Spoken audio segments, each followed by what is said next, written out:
I need to get the fuck off Twitch. Has it started yet? Fuck this service, dude. These people suck. Is the stream started What yet? did they do? Are you recording? What didn't I they think do? so. Twitch sucks. This sucks. You know what I have to It's a do shitty once you service. start the stream. I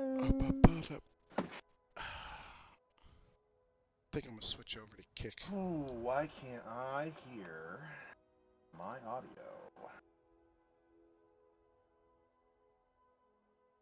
The music's very peaceful. That's a nice change of pace for It's once. supposed to.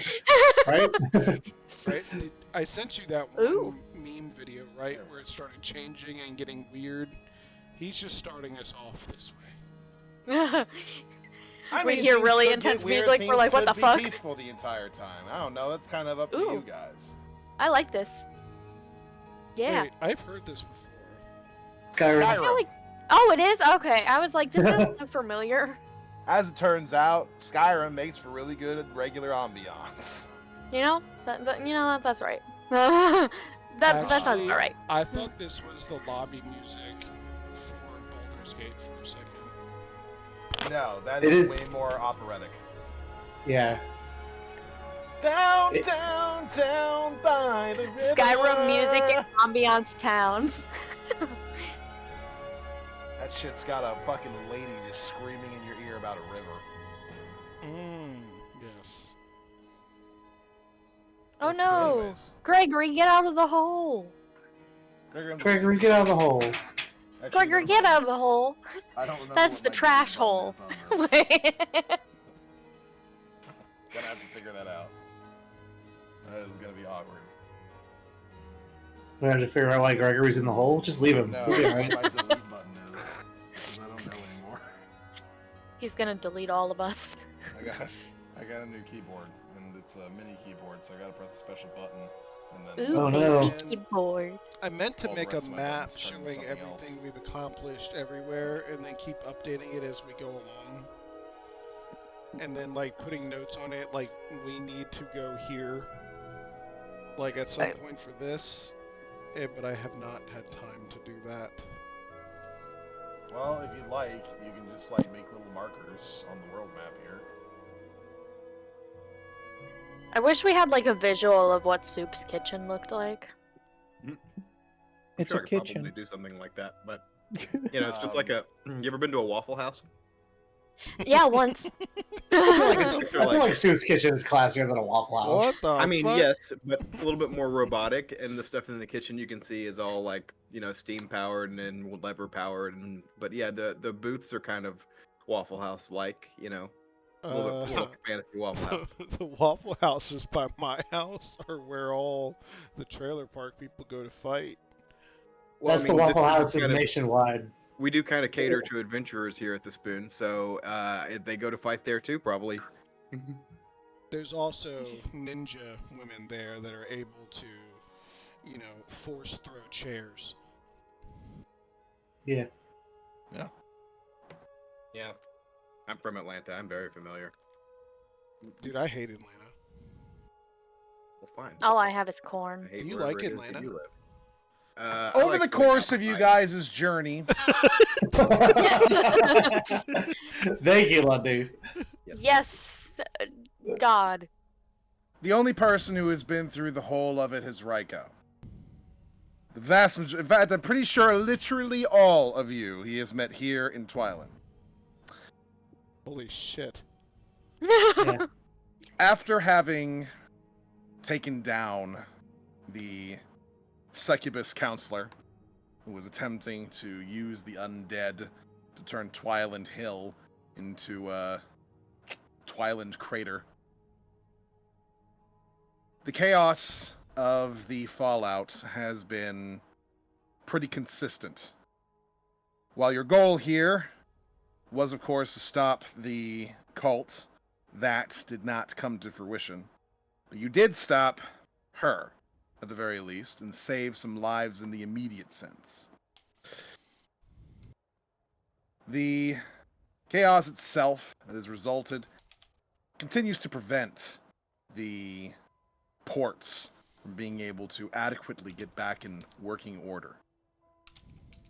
And so you guys find yourselves somewhat stranded here for a little bit of time, having also decided to wait for the reward money, of which you already received last session, but we skipped on that one. Skipped ahead on it.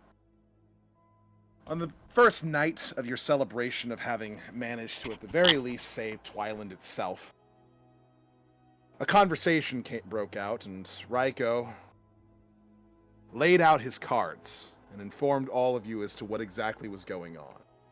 That he had started his journey attempting to learn more about the world and explore the world and see what he's missing and potentially overcome his own personal trials.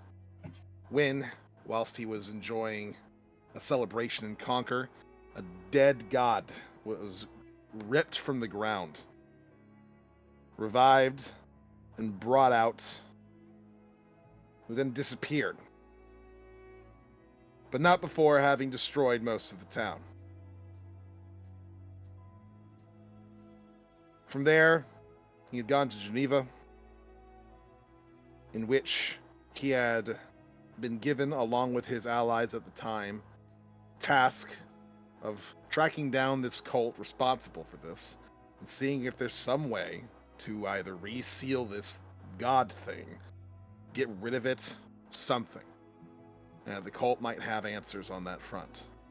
This was a mission given to him by the Emperor himself, as well as the Archmagus, Merwin. He had been informed not to tell people unnecessarily about this particular mission, as if the general populace of Oregon at large were to understand that there is a old, forgotten god of destruction that's just kind of out and about, it could cause mass panic. He has traveled to Ironstone, wherein he managed to stop, temporarily, a madman from using a machine of untold death and destruction to destroy Ironstone Hall, which apparently was his goal. In part because it was the cults, but in another part because in his sick and twisted mind, it was some sort of ode to a woman of great import to him. A woman that he saw almost like a daughter. A woman who is apparently confined in Grovair in some sense. A woman by the name of Lady Hera.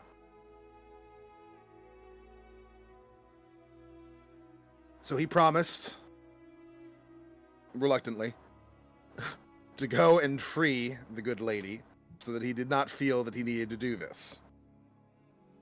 He then went to Riverdam, where the destruction of the city was going to be orchestrated by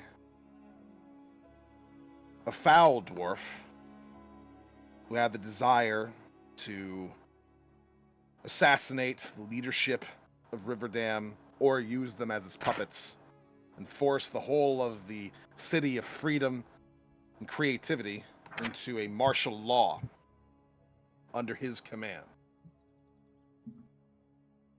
Again, Raiko and his team proved victorious in this regard. And now they find themselves here in Twyland Hill.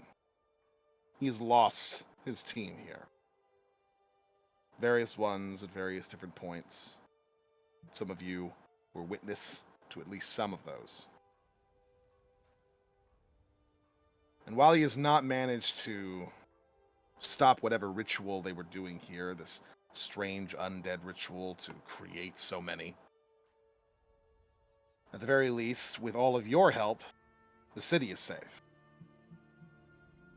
And so, because he knows he's going to need the help, and he knows all of you can provide it, he has informed you about all of this, hoping that you would be willing to join him as he goes further on to the various different spots in the whole of Oregon that the cult has been spotted, to see whether or not you guys can manage to stem the tide of whatever this cult is up to. That being said, most of you have met him only since you have arrived in Twyland. All of you, actually. Soup has a past that has given him some pause in terms of being able to move forward with a quest of this particular nature, and has had to have quite a bit of a discussion about the nature of this mission, figuring out more about it, as well as wrestling with some personal demons, many of which he's still very uncomfortable sharing. Neth might not necessarily believe in the possibility of this greater mission of yours, Raiko, but he does have his own issues to deal with, and traveling with a group might prove to be a little bit easier to deal with these problems than doing so on his own. You've already helped him overcome one of his enemies so far on his little trial, so that could be a motivation for him. When it comes to Tra and Naira, well, Naira came to Twyland to deal with the undead, and the undead have been dealt with. And Tra is but a tourist here in Oregon, who just found himself stuck in Twyland because the various ports were closed. And now that they're open, well, at the very least, traveling with you gives him an excuse to do something else while he's seeing the sights. But Naira also has a duty. A bit of an oath to fulfill. Much like a previous partner of yours, Raiko, in the form of Winter, Naira also reports to somebody. Does jobs, missions, though hers are much more straightforward in nature. And so, she wished to separate from all of you for a bit, not necessarily permanently, but she wanted to know exactly what to do next. So she contacted her father, wrote him a letter, let him know that she needed to talk to him about something very serious. Your mission, potentially being the topic of conversation. And so days pass here in Twyland, wherein all of you are dealing with the fallout of the chaos that has been wrought here. And everybody has some time to think about exactly how much they believe in this mission of Raiko's. You all also have a lot of reward money that you have spent in various different ways. And just a lot of opportunity that you might not have had before.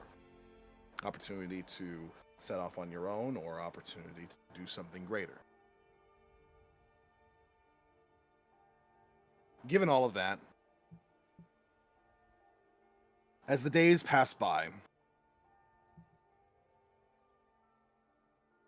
I'd like to check in on Neth first. Neth, outside of all the sort of humdrum of your daily and eating and drinking and buying things that you need and everything along those lines, how do you spend your sort of time while you're still here in Twyland, thinking about your next moves, thinking about the greater mission with Raiko, thinking about your personal trials and ordeals that you still have to go through? How are you sort of coping with all of this? So, there's definitely still an air of paranoia about him. He's always checking over his shoulder in crowds. He stays inside most of the time. But he's mostly just keeping an eye on, out for anybody who might be watching him. And, kind of waiting for the group to get ready to leave. Like, he's ready to go, and he doesn't like being in cities longer than he has to be.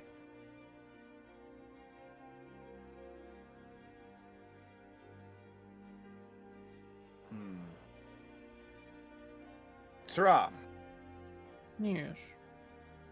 you're also sort of stuck here for a little bit. You are a sight to behold, whenever you are in your normal form. Though it appears that you have figured out quite some time ago that traversing around a city in the form of a cat or some other small animal tends to get you a lot less looks and a lot less people getting in your way. Yes.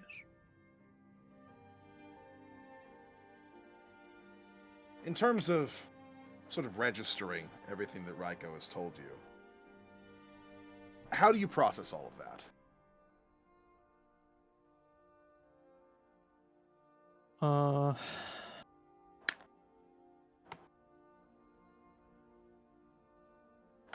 Well, visually, it's not gonna look like much of anything other than just the antenna kind of moving around.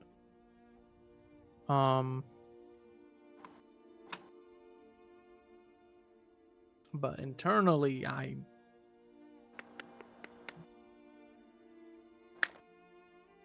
feel like I'm already dragged into this, so I might as well keep going with it.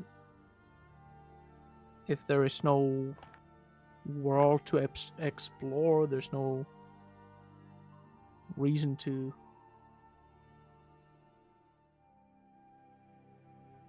Wait, no, I can't explore the world if there is no world to explore. So I might as well help in any way I can. It's a fair notion. You've come in from the desert, if I remember right. Yes. Which means you've gone through the military outpost of Dragon Guard. And you've gone through some of the countryside, some of the meadows, some of the hillsides, things like that. You've seen some of the rivers. What do you make of Orden so far, since you've arrived?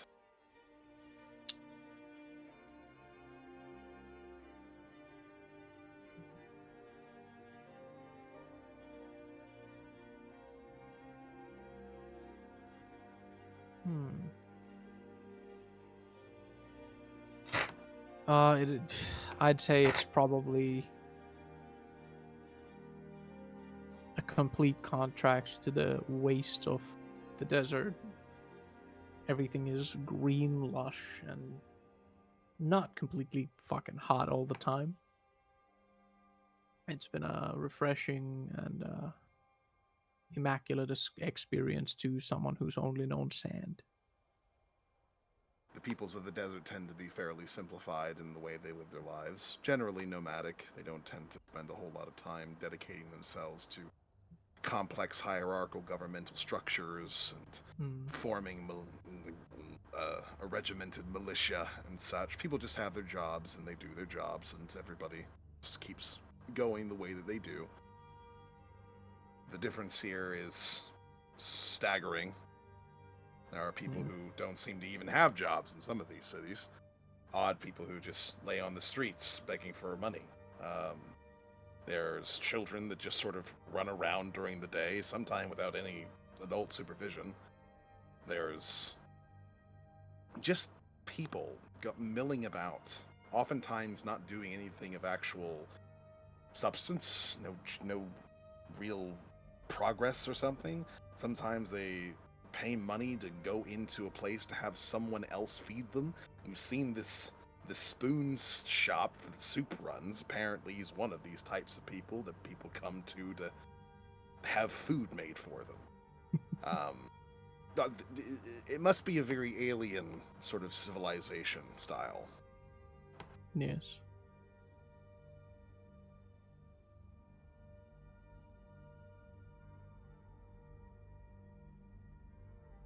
While you're thinking about all of that, Soup, over the course of these last several days, you've had things to think about. You want to make sure that you are well prepared to get going on this little journey. Now that you have made your decision, that is what you are indeed going to do. It's not a decision that you made easily. You had to let a lot of things behind. And you weren't originally very optimistic or enthusiastic about it either. From my read of you, it appears that you've at the very least been convinced that regardless of how difficult this is going to be and perhaps even how pointless it seems in the grand scheme of things. To not do anything would make you feel responsible for whatever sort of horrors await if you don't.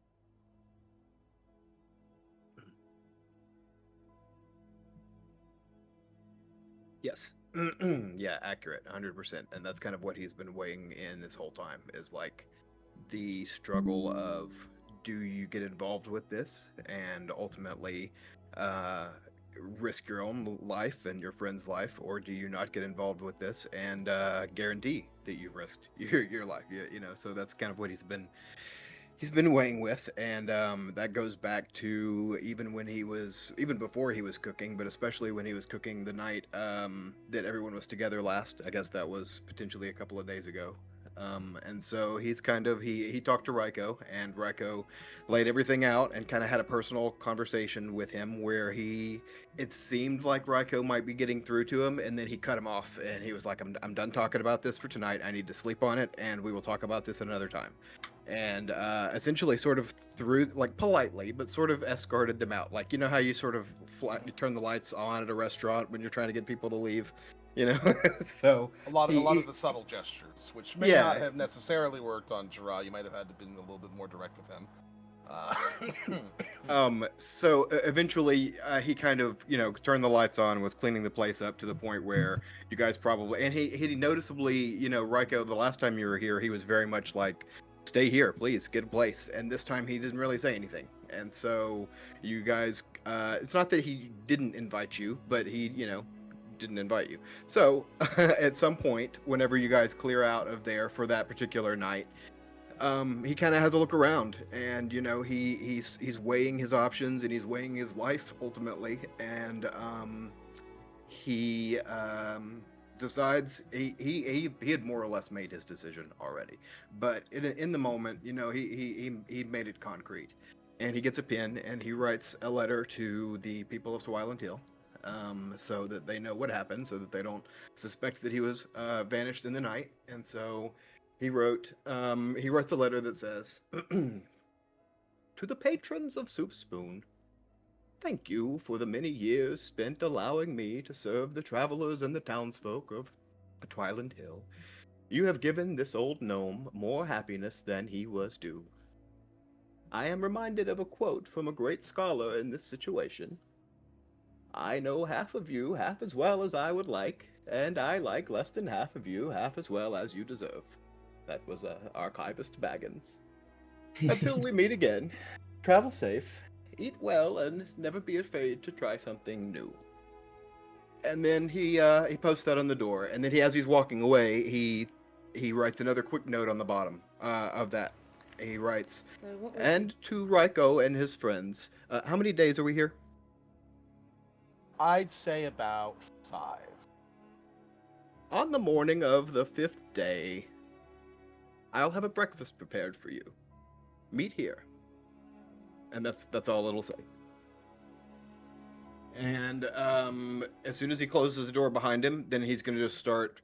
He's going to draw the shades so that you can't really see in anymore, and it really gives the effect of the shop is closed, you know. And the reality of that kind of sets in, and him and Pud kind of share like a knowing glance, and then almost immediately, like that scene in Home Alone that changes from like, I know what I have to do. Like he just starts going around his shop, throwing stuff into the bag of holding that Raiko had let him hold on to that he thought would be useful. And this includes spicy peppers or extracts or frostberry stuff to make ice cream. Literally anything in the kitchen that could potentially have a use inside of food or outside of food. He's going to start dismantling things in his kitchen that he had spent a long time working on to get the core components of things. And kind of like a fervor, he spends the next few days sort of plotting, you know, sort of if he's going to go, he's going to make it, he's going to be prepared. He's not going to make it easy. And so for 5 days he would spend as much time, resources, money, and effort into prepping and getting material and making alterations into his devices and his gadgets to make them make a little bit less kitchen friendly and a little bit more on the offensive or defensive, just useful outside of a kitchen. That's what I'm trying to say. And then I would meet you guys up. And he would also, by the way, the restaurant's closing, so this is going to be the best breakfast he's ever had. He's making like cinnamon rolls and smoked salmon, and I mean we're eating the kitchen out. Like this is everything's got to go. So he's just gonna drop it. He doesn't really know your favorite foods, but just presume that they're going to be there. I don't know what the Rycreans eat, but something exciting, I'm sure. So just he's throwing down. Usually something chitinous. Right. Before I get to Naira, Raiko, how are you spending your several days here in the city, waiting to see kind of how everybody reacts? So I took a point in Wizard. So I have been confuzzled and am completely like, because as you know, I went to Paladin school and failed because I suck with magic, but I decided to try this anyway. And I have been using Henrietta to try to learn how this all works. And I also have been with my new familiar and getting to know him and what he can do, and just kind of like preparing for the next step of our journey while everyone else settles in and tries to figure out what's good for them and what, they're going to do, if they're going to join me, if they're not, etc. And I'm just focusing on me and trying to make myself the best like tank, whatever that I can be, so I don't lose anybody else. So my focus has been focused, and I've just been dialed in, locked in. But I do have a bat as a familiar, and his name is Echo.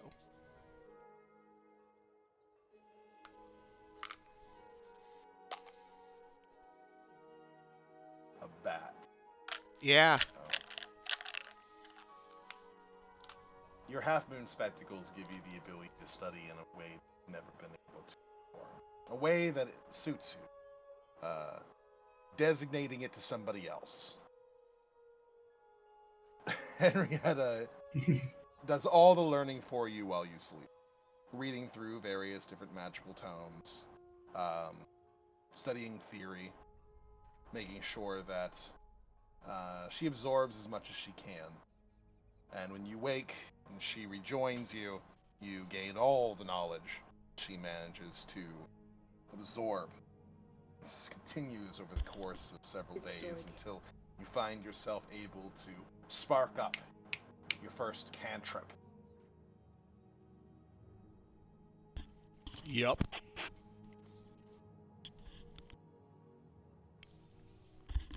Soon enough, you Also, learn a few well, more okay, spells. I have known a I have cantrips and stuff, and I do know Firebolt, but that's like as far as I ever got before.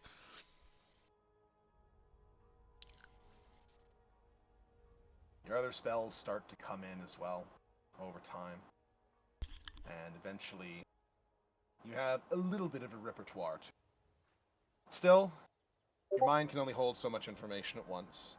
And in spite of the fact that someone else is doing the learning for you, you still feel a little bit of the sort of brain exhaustion when Henrietta rejoins you, and all of it just gets downloaded onto you, as if you're starting to really reach your max over the course of these several days. But you are learning some very important skills.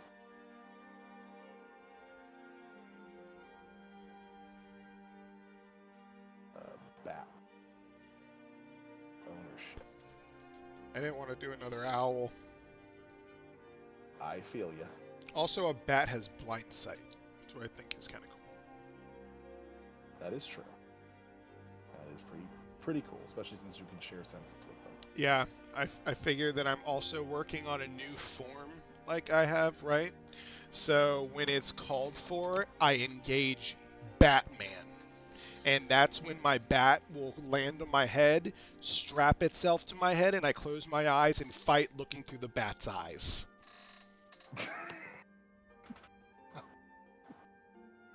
Well, through the bat's echolocation anyway. Well, yes. I'm sorry. You are correct. Through his senses. So the bat straps itself to your head and then starts screaming. Yep. Whatever he needs Got to it. do for me to have better senses where I can't see. Theoretically, wouldn't I be able to do that inside of like darkness when you put it down? So you could do the echolocation and the blind sense, but you won't be able to see, quote unquote.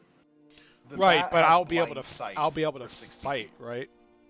Yeah. And if he shares senses with the bat, then So when you put you will darkness be down, able. we'll both be able to fight in it.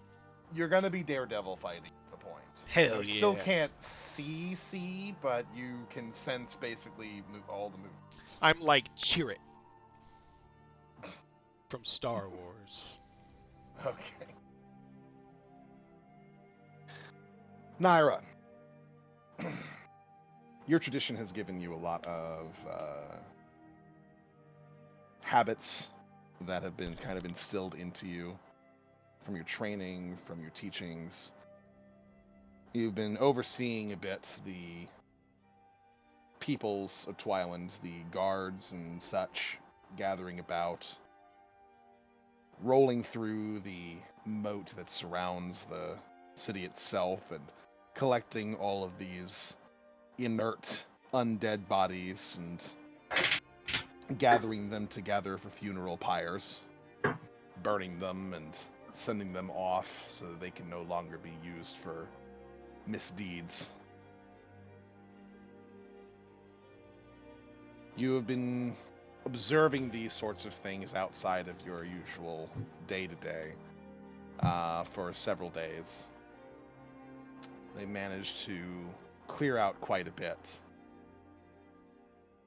And on the fourth night, since your success after you had sent your letter, as the last of the funeral pyres is burning low, you slip away from the bustle of the sort of center of Twyland here, of the peoples who are watching as their former threat is being taken out ceremoniously. The sun is setting, smearing an orange and a little bit of violet across the wide Warden sky. You stand alone amidst a set of old willows that are set up here in the center of the city. The long branches drifting like curtains in the warm breeze. The air still carries this scent of blood, smoke, and ash. But it still feels peaceful. You hear behind you the soft crunch of boots on a few dry leaves on the cobblestone.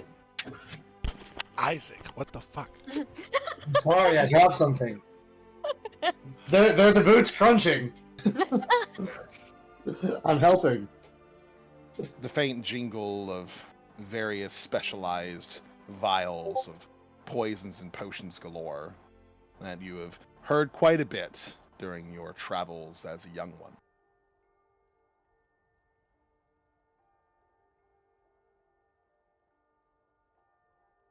I won't even. Go ahead. Okay, sorry. Go, I was go about ahead, to go say ahead, I go won't ahead, go even turn, and I'll just say hi, Dad. You acknowledge him. A man that's you call your father. You've known him since you were but a wee lass. He steps through this sort of curtain of shadows that the trees cast on the floor. And he has this same sort of grim weight that he's always carried on his shoulders. His long crimson coat is ever so slightly more faded. His dark hair is tied back in a rough knot streaked heavily with a lot more silver these days than when you first met him. His blind eye is covered, keeping you from seeing the somewhat glassy and unreadable, what some call a disturbing eye. The other is almost burning as it's looking at you, sharp, searching, examining you. He doesn't say anything for a long moment, just stands there looking at you, and then he says, "Somehow you've even gotten taller." He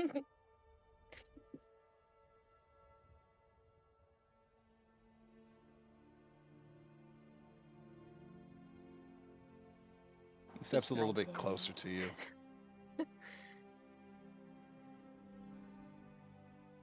For a moment, you stand in a little bit more silence.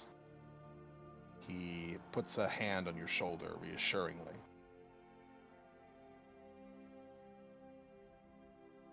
He looks along your arms and gives a nod. More scars. We do what we need to. Yeah.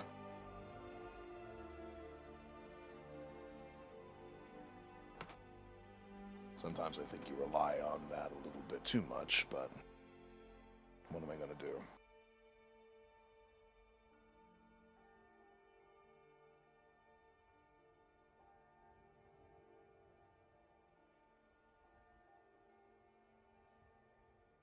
Got your letter. This was supposed to be a relatively small job.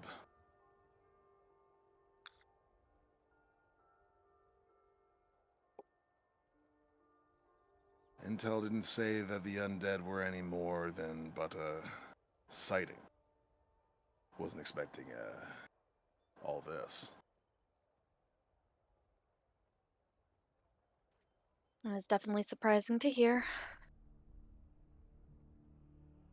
Seems like you handled it well enough, though.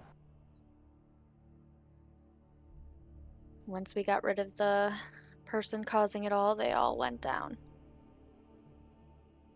We? I wouldn't call them friends, but I met some people. They were trying to take down the person that was behind all the undead, so I figured I'd team up with them to get the job done.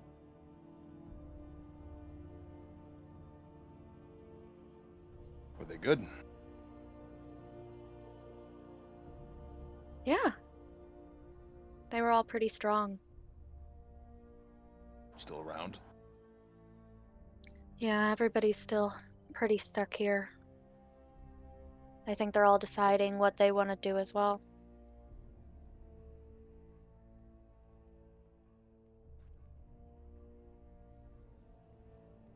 You said you need to speak with me about something important. What's going on, little one? The leader of the group of the people I met, he's on a grand mission, I would say. Apparently there's evil spread out, throughout the whole of it's. Damn it, what's it called again? Gravir? What no? I can't remember. The continent? Yeah. Oregon? Oregon. The whole of Oregon. They're trying to resurrect God. And it's going to destroy the whole world. He asked for our help. Apparently he lost his whole team. I can tell the sadness behind his eyes. He's already lost a whole team. That doesn't necessarily bode well if you join him.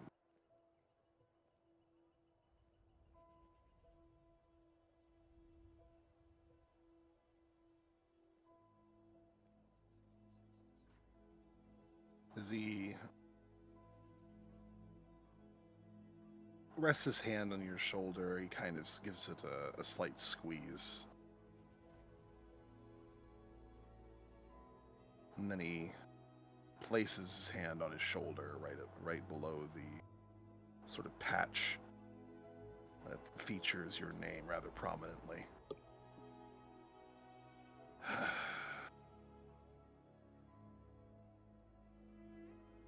I taught you to kill monsters. And this does technically match that description. This is a lot bigger than what I had ever planned for you. Something that spans the whole continent of dead god.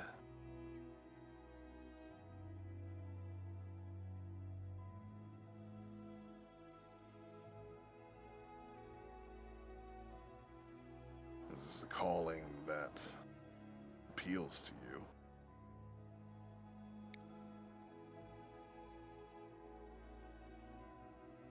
I feel like if I don't help, that in turn, I'll somehow lose you, and I can't lose more loved ones.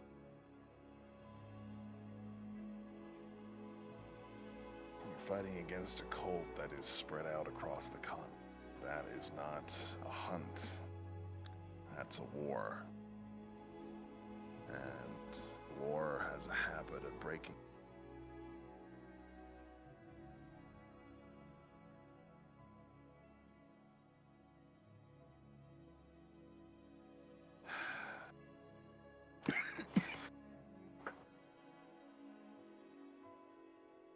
Naira, I never really wanted you to live my life. I taught you as I did because it's the only thing I know how to teach.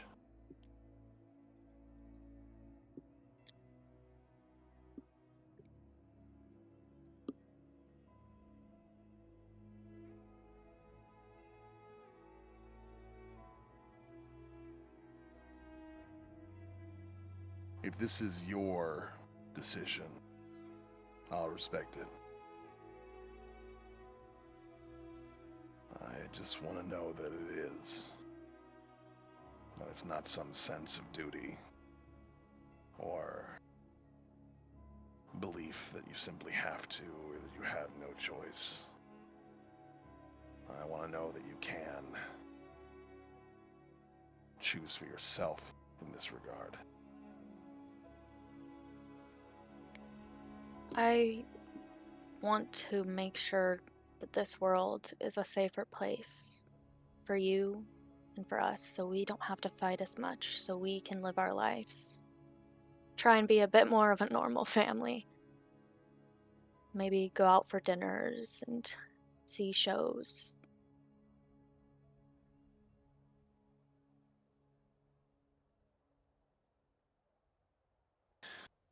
Normal life isn't really made for us, but I suppose I'll see. He takes a moment before pulling a narrow vial from inside his coat, sealed with wax. A somewhat dark liquid swirling inside. My first bruise. My blood, mixed with silver, ash root, and some whisper vine. I had to use this once on a creature that both existed and didn't. Something that was older than, well, everything. Didn't kill it, but I managed to stab it into one of its infinite eyes. Figure if that can hurt it, maybe this dead god of yours can also get hurt with it.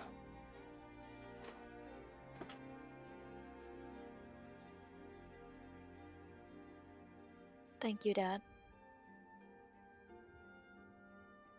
He hands it to you, and then puts an arm kind of around your shoulder, and then like pushes your face into his chest as he gives you a harsh hug. She'll wrap her arms around him and hug him tight. You make it back to me, you hear? Or I will hunt you. I know you will. Please stay safe while I'm gone. I'm getting kind of old. Wouldn't want you to get too hurt. Still bleed for a fight and swing a sword, I'll be fine.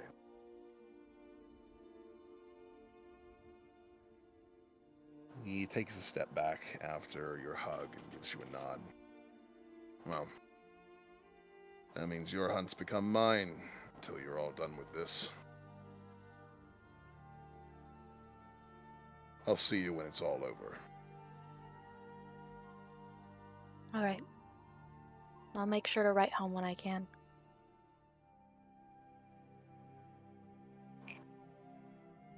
He offers just another silent nod for turning and leaving you here underneath these two trees in the center of Twyland.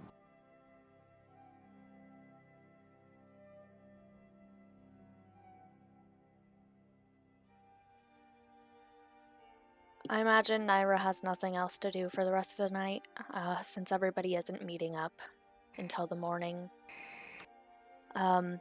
So I think she'll take a seat underneath one of the trees and just kind of think about everything,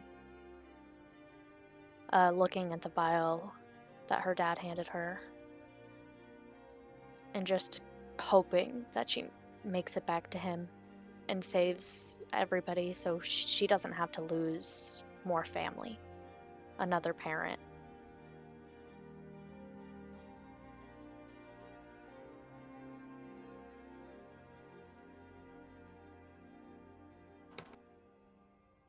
Fourth night draws to a close.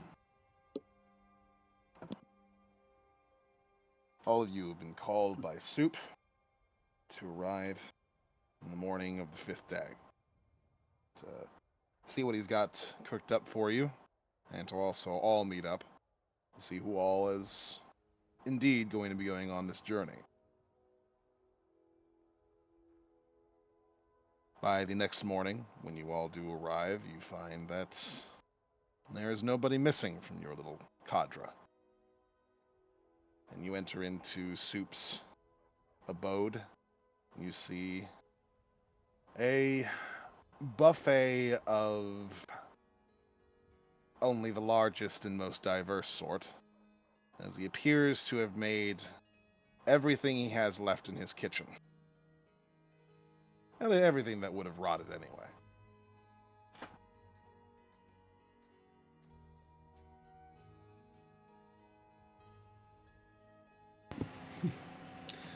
Looks like you're expecting a party. I think they have just arrived. And he kind of gestures to Pud, Pud is kind of in the doorway, acting as I don't know if that they have fantasy maitre d's, but he's 100% going to show you to your table. And he like he gestures broadly toward the buffet. And Soup says, I think he's telling you to enjoy. Hopefully there's something there that you like. I think Naira will kind of put her hand out for Pud to I don't know, give a little pet.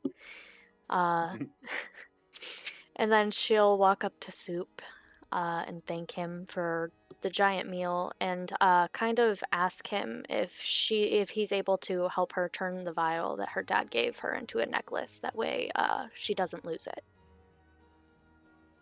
I would be glad to. I would Thank hate you. to lose something so sentimental myself. So what is the vial? Are you Like, what- asking me or the DM? Like what does it do? Are you asking her or the DM? I don't know who I'm asking. I don't know who came up with it. I didn't come up with it, I can tell you that much. Oh. Well, given the conversation, Naira, he surmises that this worked on some sort of strange, eldritch creature of some sort. sometime in his past, in his youth, as when he was a hunter, is hoping that this can be used for one of your rituals to perhaps manage to do some damage even to a god. Did Naira say that out loud? Because we would have asked. I am not going to let him. I'm gonna kind of like towards Raiko and Soup, but mainly Raiko because he asked. It's a potion he made out of his blood. He used it when he was younger during one of his battles against an eldritch beast. He thinks that it might be able to help us. Hell yeah. Soup goes, oh, this is not just sentimental. This is a weapon. It is. I'll be sure to make this a little bit more discreet than displayable. And it means he's gonna, like, you know, make it not so visible that it's a liquid, and maybe make a little case around it, you know, thing. I need to be able to open it when the time comes where we need to use like it. a little latch, and he's I good can't with that wait kind of for that time to come. You know, like in the Avengers where Iron Man's talking to the wizard guy and he's like, we have a Hulk. Question, DM Lundy.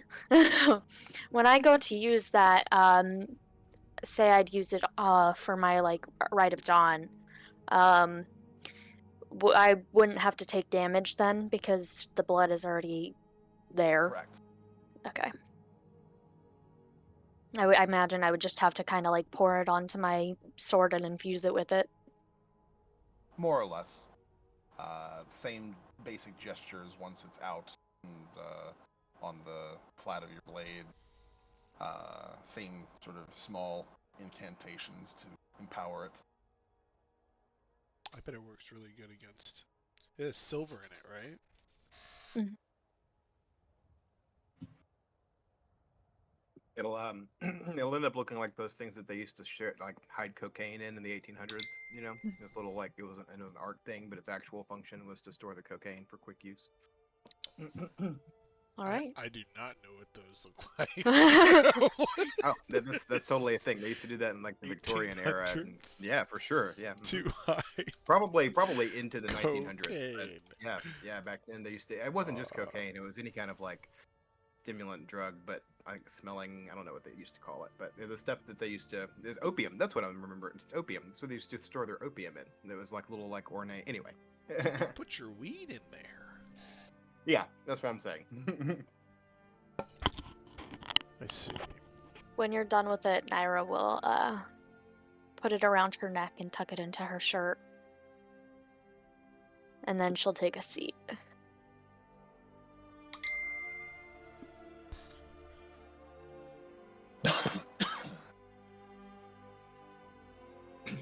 So, everybody in? Well, we showed up. Soup will close the door and lock it behind him and say, "Well, eat up. You've got a much bigger day ahead of you."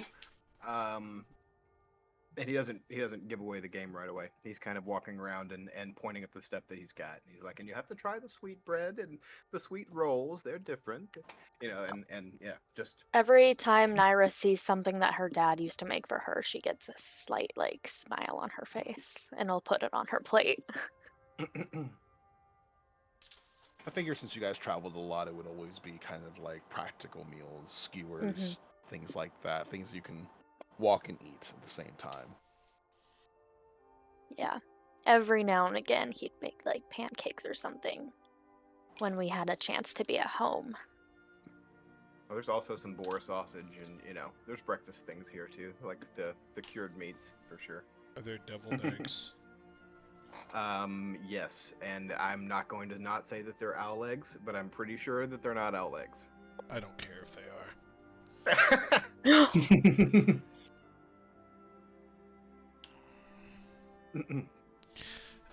I'm eating deviled eggs right now. I imagine that Naira sat next to Neth because they share that like same sadness in their eyes. Yeah, we're both goth. Emo kids. Neth looks ragged. Like he hasn't been sleeping well because he's been alone for the past few days. So he's been barely sleeping, and he looks rough. All right, so I'm actually gonna give this other thing, um, this stone, to Soup. Stone. Which stone? The signet. I'm sorry, the signet ring. The one that lets you monitor. Yeah, because I each other. figure they're the two most likely to be like possibly either kidnapped or like whatever. So if they Okay. both have one, it protects both of them. Hopefully, we both don't get Soup is kidnapped at around the the same same time. size as a child, so sure. That's true. That's true. About a 8 to 10-year-old, I would guess. Mm-hmm. And then also, I think we need to call Quaker still. Soup would question why you're not question why you're giving it to him, but you would probably say like, have you asked him if you're in yet? Because he does want to have a conversation with you specifically, but he was kind of not making it awkward yet. I thought I just asked. Wait, you what? Because I just. You said if everyone was in. He laughed it off as if everyone was in the door, and then locked the door behind. He didn't answer you. Yeah. Oh, okay. All right. So I'm gonna hand it to him and be like, if you're gonna be with us, you're gonna need this, just in case, so we can, make sure everyone's safe. About that, I believe, and I assume you might have even seen the sign on the door. I believe that the time has come to maybe branch out and try something new. But I want you to understand a bit about me and why this decision is so hard. And so he kind of walks, he wants everyone to hear this, I guess, and not just Raiko, so that everyone's. I sit down, getting ready for Myra this. will look up at him. Oh, please continue to eat. Please don't let me interrupt. He says that he starts and he says, when I was young, darkness crept into my world, and I survived by chance, not by fighting or by any merit of my own. I was just in the right place at the wrong time, and I stayed safe while everyone in my life fought and fell. My time on this plane was a gift that I did not earn. In truth, sometimes I've thought it might have been a curse. You spend long enough cooking for and watching real heroes go by, and you start to wonder why you were spared at all. I just assumed that it would be my fate to live and die without ever having a meaningful purpose again. And I had become complacent with the idea. But when that cult had fully explained their foolishness, I felt something deep inside myself begin to stir. I've seen the cost of what war can do, and I'm no longer afraid of the death that I have been avoiding all of this time. The fear is still there, but now I find myself afraid of doing nothing at all. I sat out of the most important fight in my life. I can't sit anymore. I might not get another chance to stand up. I've buried more friends than I have recipes, and I don't intend to add to that number. But if death is waiting for us outside those walls, then I am going to do everything in my power to give it a hard time.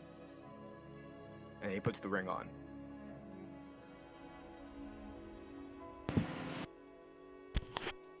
It's good to hear.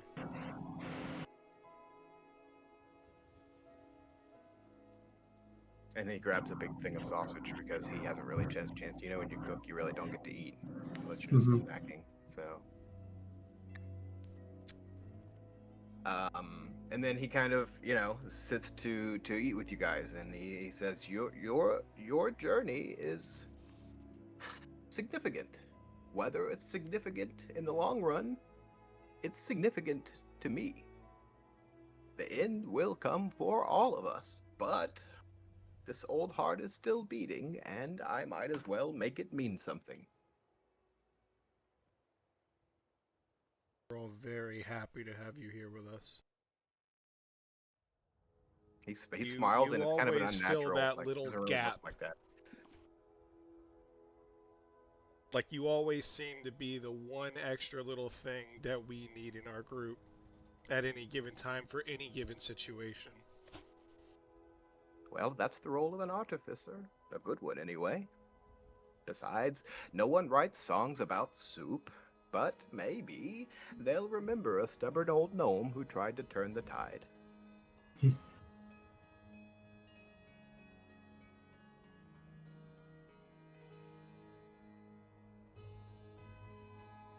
So what about Raw? We all look at Ra. We all just turn our heads to the end you of the find table anything where to he's sitting. Antenna's just twitching. He realizes we're looking while he's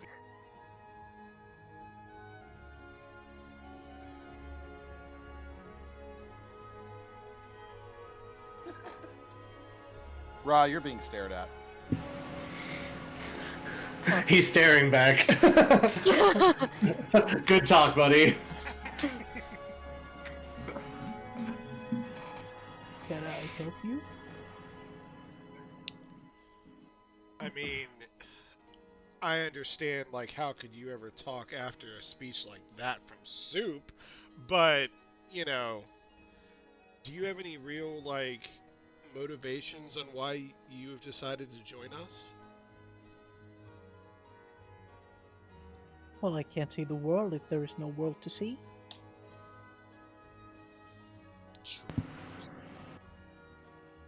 Naira kind of just lifts her glass. I guess it is quite obvious on, why we should be doing this. Don't really need that much of a motivation to save the world. Yes. You do when it's a potential suicide mission. Well, depending on your perspective, doing nothing or doing something is both suicide. Mm-hmm. I'm just happy to have some company. We'll help you when you need help. That is the most emo kid thing you could have said in that moment. Yep. I know that, like, Neff didn't tell any of us except for Raiko, like, what's going on with him. I think So, Soup's like- aware. Soup was there for the fight with the guy. Yep. I think know. Winter no. made sure that he Yeah. never told Soup, though. Yeah, we specifically made sure that he wasn't informed to make He was not him completely. That is fair. I will say, there was some special shit going on at the end of that particular battle, where you kind of, absorbed an essence from him and Yeah. all that, and that's a bit weird. It is. Well, how does this thing Not work? saying that Soup can put all the puzzle pieces together and figure out everything, but it's clear Neth's got something strange going on with some folks. Okay, so question. If someone just figures it out, that doesn't, like, put a thing above their head, right? Like, if they figure out, like, even if they do completely figure out what's happening, if they're not told, then they're not implicated, right? Right. I guess that's something Neff has to decide whether he wants to tell everybody, because I feel like everyone has a right to know that also because we're a group.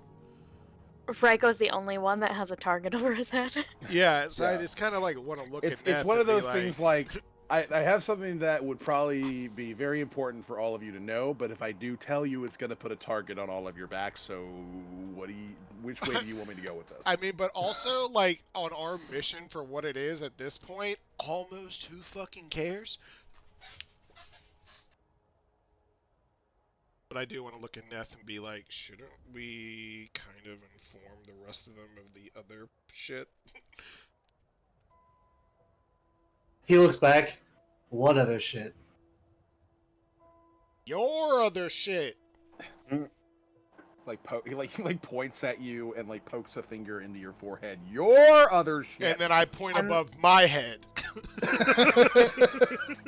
I'm assuming he means the reason why you're so tired and stressed out.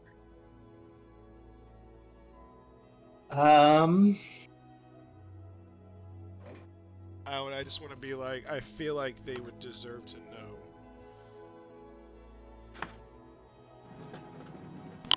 Well, it's up to you guys. But so that you're aware, if you learn this information, you are forced to participate. And that's all I can say until you agree. Ugh, I feel like I'm forced to participate in this conversation already. I just I'm want, after he already says here. that, I'm just gonna be like, it's no worse than what you already know about the grand scheme of things. To be fair,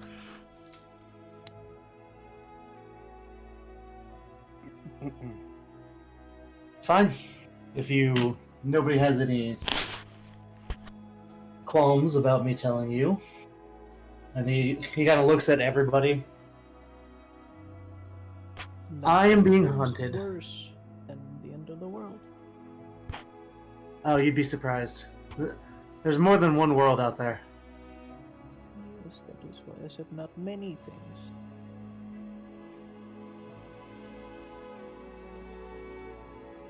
And then he'll go in depth about how he is, I'm being forced to participate in a kind of death game where my patron has chosen me to be the heir of its power, so long as I can kill all of the other participants.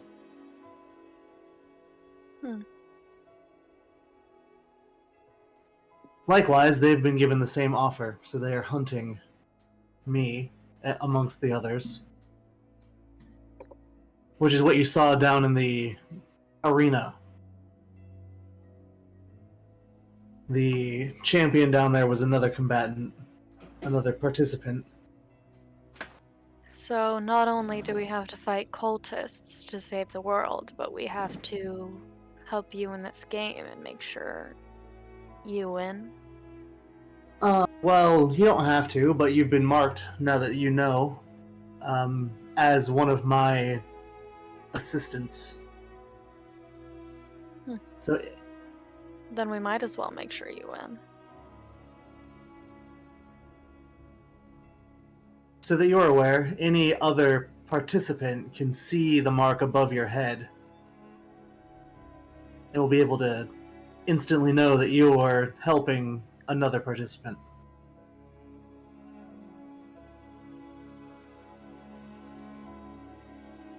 Well, it's not like our group doesn't already stick out like a sore thumb anyways. Looks at Ra. Ra, No. Ryko. My apologies. And it's okay, we have a bird too. Yeah, I have glowing red eyes, so we're all a little unique.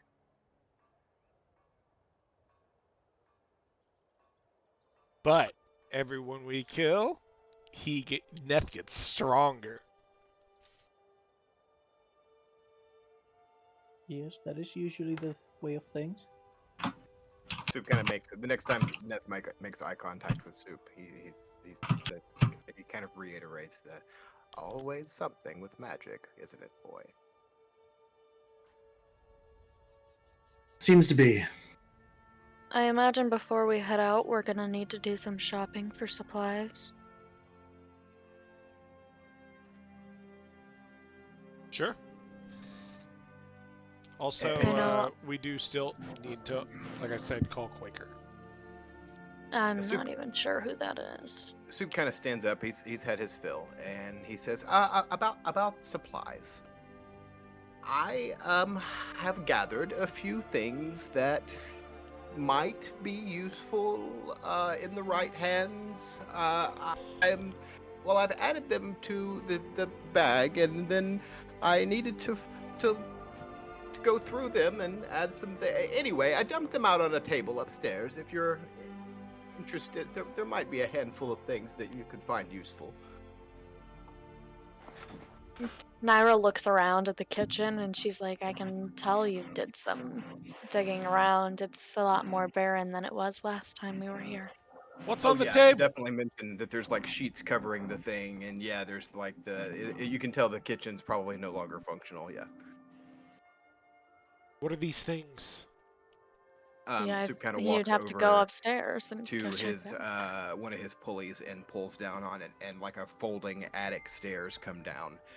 And he goes, but I've got to warn you, for some of you, it might be kind of a tight fit. And he kind of looks at the obviously too large to go up there Thrycreen. I don't even remember how tall Naira is. We used to have a rat folk, and it was plenty roomy for him. I don't know about for you. Oh, I'm 5'6". I'm 5'8". I mean, I'm not that tall. Ryko's tall also, right? Which was taller, Ryko or I'm 7 foot. I think 11. 7'11". I'm a very large owlin. Shit. So are my father and my brother. We're like some of the biggest owlin. We come Pretty from sure like a line anything of above fighting. 7 is a large creature. It's 8 feet, I think. That's why you're 7'11". How big are owlin? And actually, I don't know what's on the table. It's just going to be anything that Soup would have had the ability and time and resources to make. So there's probably going to be some potions and alchemical fire and doodads or whatever. But I don't presume to know that myself, so that's not a question for me. But there's a I'd table like to upstairs. take a look just for the hell of it, but I'm definitely still gonna need to stock up on healing potions. There's a few of those upstairs. Some healing jerkies as well. They keep a little bit longer than potions.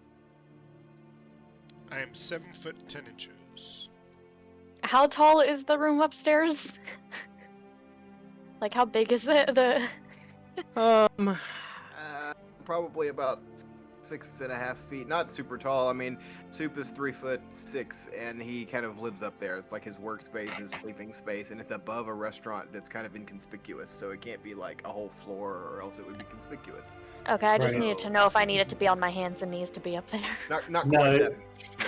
Yeah, we're bumping into lights that are hanging down, Yeah. but we're fine. Yes. I send my Damn. bat up there and look through his eyes. He must Nairo be will the tallest crawl owl up. in ever lived. I come from. We are like the biggest owlin. Comes from a long line of tall motherfuckers. Like literally like warriors. Like some of the best warriors. That's what my family comes from. I mean, his brother's got a badass warrior name, so. Soup kind of looks at Shrod. He goes, I do apologize. It wasn't made for Thrycreen. I believe it's the right terms. I'm sorry. I've come from a conservative family. It's sort of hard to shake these terms sometimes that we used. No, you're good. Naira hears Soup almost say You do still abomination, live and her right. head is hanging down from the from the hole in the ceiling, just kind of like observing. You can't say that. That's racist.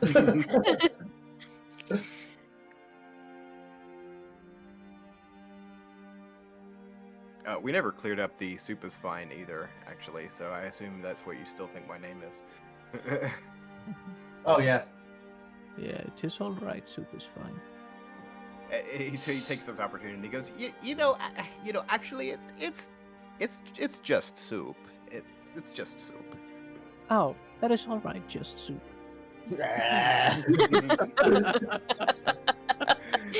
He's like, he'll worry about that another time. We corrected him the once, but Nairo will look down and just be like, soup. Yeah, I was just like, I can't wait until he says just soup, and there it is. She'll look at Ra and just be like, soup, and then point to soup. Yes. Jesus Christ. Soup.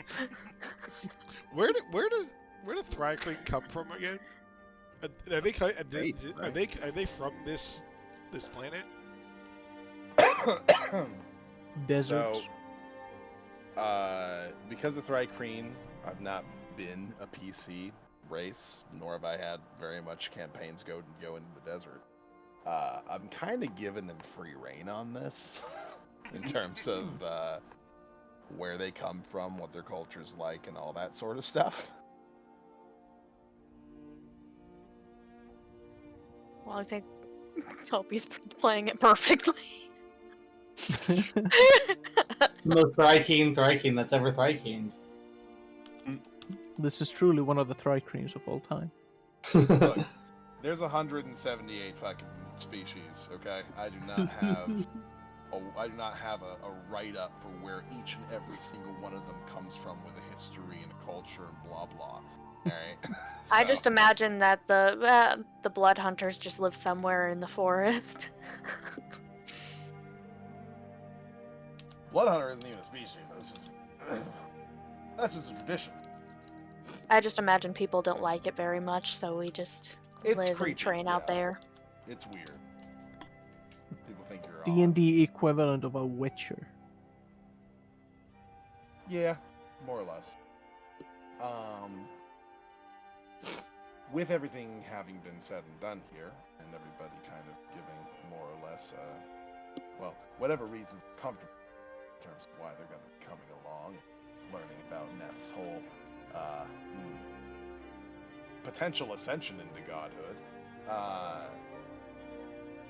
I guess right now, and this is a question that I asked a few hours ago in the chat, but I didn't get an exact answer. Where are we going to head out to? You know that there is some shit going on in Dram. You know that there's some shit going on in Grovair. You know there's some shit going on in Ravenreach. And there might be some shit going on in other spots as well, for all you know. This is just all you know at the I would imagine that Nairo would leave that up to Raiko. Yep. Neth is looking towards his fearless leader. What is the plan? Well, I think one thing that might help us in a direction is we have an information broker that we talk to that finds things out for us. We do need to, after I just told you like this whole rundown of like, all the shit that's happened up until now, one of the places that we were more than likely going to head to was Grovair, since there is kind of like a time crunch on this before a mad guy like does crazy person shit. And we need to kind of like tidy that and figure that shit out before, it's kind of like too late. But then there's also a couple other places which you guys all are now aware of. But one thing that Why did you just deal with the crazy music guy when you were there? I want to just slowly turn and very, very slowly just turn and very like, just wow. That's a good point, Neth. Why didn't we just deal with him instead of become friends with him? I actually have no fucking idea. Other than we were about to die. And, hindsight is 20/20. We had this guy, right? And we kind of looked at him as kind of our leader, and we we usually kind of went along with what he, decided because we trusted him. And then one day he just decided to befriend and trust and coordinate and figure shit out with this crazy person who's literally trying to be a terrorist to everywhere. Like, yeah, I don't know. But it's the situation we're in, so we need to deal with it as, it is. Maybe we can just go and find that guy and kill him. Now. Maybe that's an option, I guess, technically. We can just go fucking find him and kill him now. But what is currently set up is, by our old fearless, just very smart leader, is that we need to go help him find this person so then we can emotionally babysit him and he doesn't freak out and go ahead and kill everybody. Right.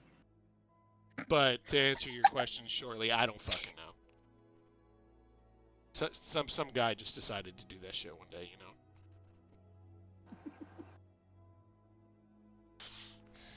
Well, I'm glad we inherited that problem. You were unbelievable.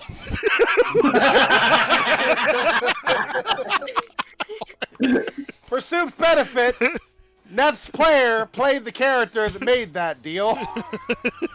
Noted. Trouble follows. And now you. he's That's being Shadow. a dick about it. Rest in peace, But- Jack. Like I said, we do know an information broker. One of our teammates that just passed. This was kind of like his girl. Well, not his girl in a romantic sense, but like, one of his people. And we do need to call him because he usually has information for us that might help us make this decision. There might be new information we're not aware of that help us, properly direct ourselves to wherever we need to go next. Well, reach out. How do we find this information I broker? pull out the stone flip phone and dial for Quaker. The stone I didn't know I had when I was Winter. Bring. There is a feminine voice on the other end. Yes. I know better, so I'm going to say hi, Quaker. Any news? Winter's dead.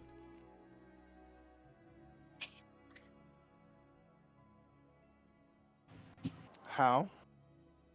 She basically kind of committed suicide. She had her soul sucked out by a succubus. Her and Tick are both dead. They kind He of. did it for love. You know what? Sure, they did it for love. Also, she kind of like wanted to play her new character, but yeah. Stop breaking the fourth wall. How? Yeah, no, she kind of fucking killed herself. She wanted to play the other one. Oh. But yeah, for love. I mean, you kind of had to be there, Do you have a body? Wait. Yeah, we do. I mean, we gave it to Or the did we? church. Yeah, that's what I mean. Did we put it back? I can't remember. Did we put it back in the bag? I think we did. I think right? you guys got it back because it was just think- as evidence to show them. I gave the bag to somebody though. Who did I give it to? I have a bag. I know that I don't. Do we only have one per party, or did we have two? No, No, we had I two had- in this one. Yeah, I had two, and I gave the one that would have had the bodies to somebody. I guess it was Soup. Meth, I think. Yeah, No, it it's was fake. Soup. I- No, Oh. I think it was Yeah. Soup because it had the gun in it, right? Yes. Oh yeah. I'd be like, yes, we do. It's I'm sure you know what happens when a succubus sucks the life out of. I out am of them. aware. Yeah. Sorry to tell you If that. you wouldn't know. mind placing her body perhaps in a container of some particular sort, preferably a coffin, but if you can't get one on short notice, I suppose a barrel will do. We Place can that do a coffin. outside of the northeast exit of Twyland. I would appreciate it. You just want me to leave it there? My people will pick it. Okay. So, I I don't want to like go over. Basically, I'll tell him everything that's happened here in Twyland. You know, let him know literally everything, and be like, "Do you have any information for us?" In terms of anything that's new, unfortunately, not a lot. I've been informed that there are some manipulations that are afoot, though I don't know exactly who is the one being manipulated. Supposedly, this plan is supposed to come to a head over at Reddenburg. Some sort of method of breaking Morrigan's seal. You said Reddenborough? Reddenburg Fortress. Reddenburg.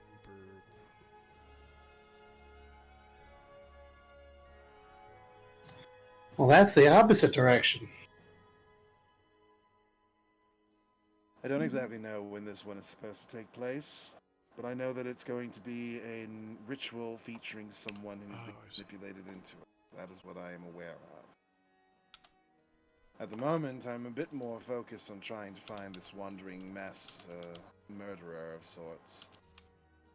It is possible that he could be hiding amongst any of these small towns, villages, trading outposts, or even any of the large cities alongside the roads, so it's slow going, especially since we don't have a description. Okay. We were planning on heading over to Grover to, settle finding the one chick who is very important to the crazy person. By Lady land or B. sea? What'd you say? By land or sea? We haven't figured that out yet. We're kind of like deciding in general which direction we should go next. I think we were talking Ravenreach, Grover. I think those were the top two, right? I think, well, Grover, if we're going after this woman who's, been resurrected, that's where she was last seen. Yeah. You said the ports are still down here because of the chaos? My dad was able to get in. They're lifting as of last night. Things are starting to settle down now. Yeah, so My dad. Sorry. We could hop a boat from here. A boat is going to be the least likely to give you any sort of trouble on the road, but it is going to take a little bit longer since you're going to be a long way around. If you get horses, you can definitely cut your trip quite short by just following the main road out of Twyland and heading up to Threppen. It's a port town that's not too terribly far off the coast near Grover. Threppen. If you go by sea, then it will take you probably between 10 to 11 days. If you take some horses and go to Threppen, all the way at the end of the main road, onto the shoreline, that will probably take you somewhere between 6 to 8, depending. Well, if we have a time crunch, we should go by land. Potentially coming across some dangers. You're a lot less likely to come across such things when you're traveling by sea. It's a much more luxurious ride, if that's what you prefer. Interesting. So do we want to invest in horses or a boat? I think horses make more sense, right? I mean, like, if we're going to be traveling across the country. True, and if we're on a time crunch, then that's Yeah. the faster option. And it doesn't even necessarily have to be horses either. Could maybe get something cool collectively as a group. Get a wagon. Or, yeah, we can explore those options. That sounds fun. Are any of us efficient with land vehicles?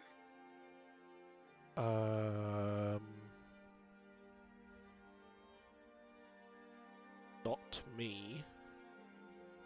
Nope, I've never learned how to drive. No. Where would I find if I am? I don't think I am, though.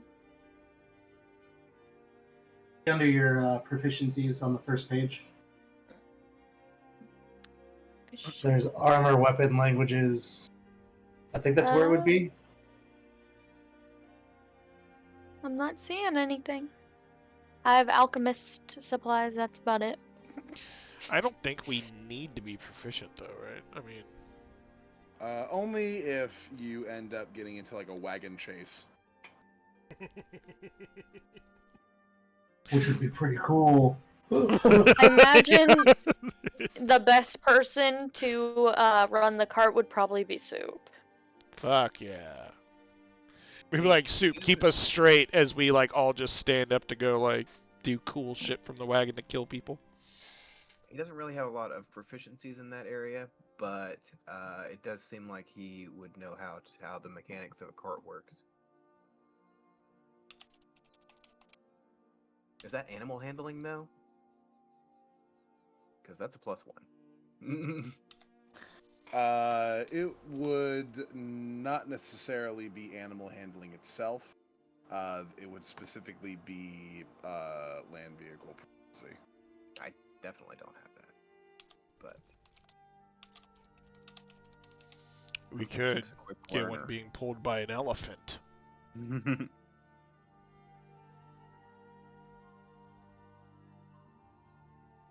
I don't want to try to find an elephant for sale or spend that much money.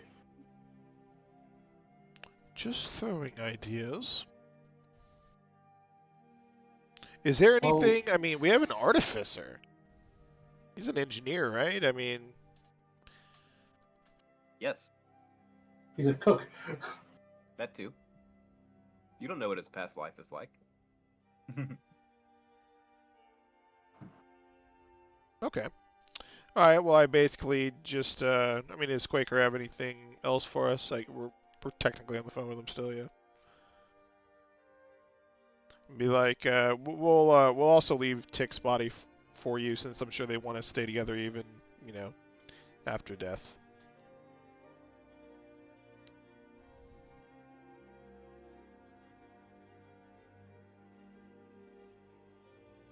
Well, I'm gonna go look into finding us a cart. I want to go with you. This sounds fun.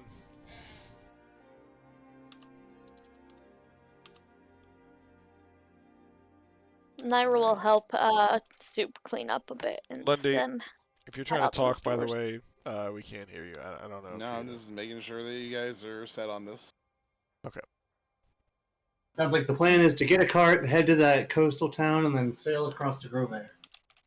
Before that, we Okey-dokey. need to put Tick and Winter in some Yeah. type of coffin situation. All right. What is that? Well, cart's gonna run you 15 gold, Now we need horses. and Where's the nearest pet store? 2 draft horses to pull it will cost an additional 100. Hold on. What are there other options here? Is there anything like, any other options we aren't thinking about? What do you More mean? expensive options, yes. Like what? Like for instance, a carriage instead of a cart. What are the benefits Something a of little bit this? more. Well, it's a little bit more, I suppose, comfortable. It's got actual seating in it that's meant to be used for travel for people instead of cargo, like a cart is. That would be one thing. You could also get a riding horse to pull it instead of a draft horse. It will be able to be used outside of the carriage context in case anything happens, and you can set it off in any one particular direction or even ride it yourself. These things continue to add up more and more money. A riding horse costs 25 more gold than a draft horse does, and a carriage costs 100 gold as opposed to a cart's 15. Is there any reason we would maybe want like a camel? Why? I don't know. I like camels. He wants something that's not a horse. He wants something cooler. No, maybe there's a tactical reason. I He Would you wants like a tactical working camel? horse. Ooh. Oh boy. An armored Well- camel. That sounds It- cool. If you want to buy a camel, I will not stop you, but I will not buy a camel.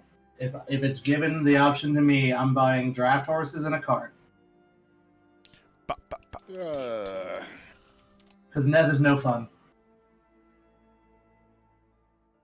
I will buy a lead camel. Okay. That's all you, bud. You're feeding it, Let's see. and you're cleaning up after it spit. I swear, if it spits on me, I'm gonna cut it.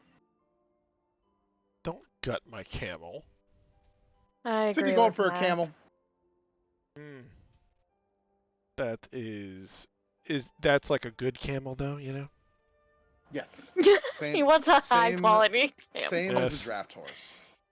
Oh, so this is the good camel. Same as a what is draft horse is just like a I don't know what that means. A draft horse, you ever see... So, riding horses are made to be ridden, which means that they're a little bit lower to the ground. Which means that they have, like, smaller, but also more, like, explosive leg power, stuff like that. Okay. Draft horses tend to be, like, a good, solid few feet taller. And they're just, like, these massive fucking horses that are meant to pull very large objects. I see. Like carts and carriages and whatnot. All right. Hell yeah. I will definitely buy a lead camel. I had a quick question. The vial that my dad gave me, am I able to use my own blood to make my own? He told you the ingredients. Yeah. This will increase our carrying capacity. Oh. Oh, I is see. there something specific that it's called that I can put in, or He didn't Or give you find a in name, the- but if you want to name it yourself, you can. Animal pulling a da, da, da. Oh, I see. And how much is a carriage? It was 100 100 gold. Versus 15 is what it was for like a for a wagon. cart, yes. Okay. I mean, fuck it, you know. I'll buy a camel and a carriage. And then I'll let Neth buy whatever horses to multiply whatever, you know. If we get more horses, is it like faster or anything? So, yes and no, in the sense of you always want to keep a horse that's not actually carrying anything, that's just kind of like still attached to whatever it is that you're riding, so that while it's walking the same distance the one that's pulling you is, the one that's pulling you is going to get exhausted a lot faster. So then you just switch them off Right. as you're riding. And it'll allow you to go at a grueling pace if you want, or more. There are paces. Gotcha. Now I'm just gonna buy. It takes 2 to pull the cart. Yes. Right. And they're 50 gold apiece. Yes. Alright, then I will buy. Would 3 be enough with the camel? Yeah. Cool. I'll buy 3. Sweet.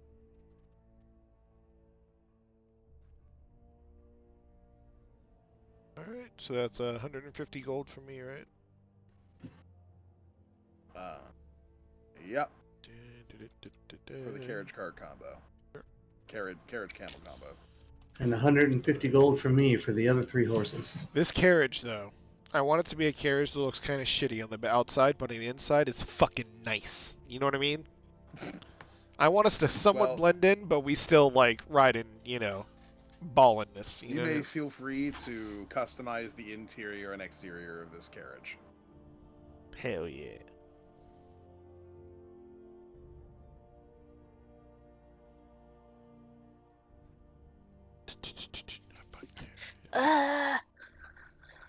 I can't find like the potions of greater healing and stuff in the fucking equipment shop. I guess I have to do it through the import and manually take my monies out. All right, and then how much is the fuck? What are you saying? A coffin? Yeah.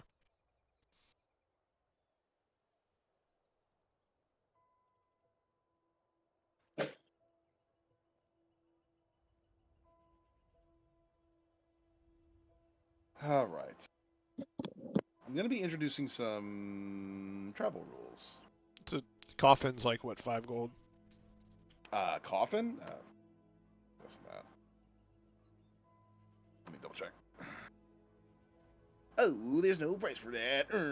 Yeah, we'll call 5 gold. Okie dokie. Down to 26. Cool. And we're not gonna do anything special. I'm just gonna say I put them in coffins since they're both small, and get a large coffin. Leave it out there where Quaker told us to, and that's that. Quakers folks will take that in due time. It's gonna look weird. You guys just tell a bunch of undead around the city, and now there's a coffin. It's like laying outside the city.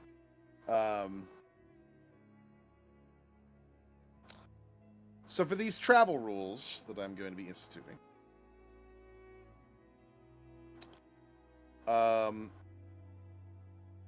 because you guys are not going to be resting in actual beds and whatnot, you will not be able to get a long rest insofar as getting all of your resources that you would normally get back on a long rest while you are traveling. If you find a town and stay in a town for a day, then that will give you a long rest if you in something along that. You will be able to get short rests in when you camp out, and so long as you are getting your short rests in while you're camping out, you are not at risk for exhaustion. Does that make sense? Yeah. Actually, not quite. So in the I'm just kind of understanding. Even if we stay for like 8 to 10 hours or whatever the minimum is, because we're like on a carriage, we're not going to get the full rest. You will not get all of the resources you would normally get back on a long rest. You only get the things that you get back on a short rest. Is there any way to fix that? Like by getting... Yes, by finding an actual place that has beds. Okay. Alright. Sleeping bags don't count. Sleeping bag is what allows you to not be exhausted when you wake up with a crick in your neck and having a bad back. Yeah. Gotcha. Okay. So we have to find places to spend the night. If you can. Alright, It's kind of a wide open road. Alright, I think Naira wanted to shop or something. Yeah, I'm getting healing potions. I'm already on it while you guys are taking care of your dead. Is there a Remind maximum me- amount of potions we can have on us? As long as it doesn't go past your encumbrance. Wait. How much are superior healing potions again? Like 150, 200? Or Are no? those the 44s? 8d4. The superiors are? 8, yeah, 8d4s. Plus 8. Okay. Those are 250. 250, okay.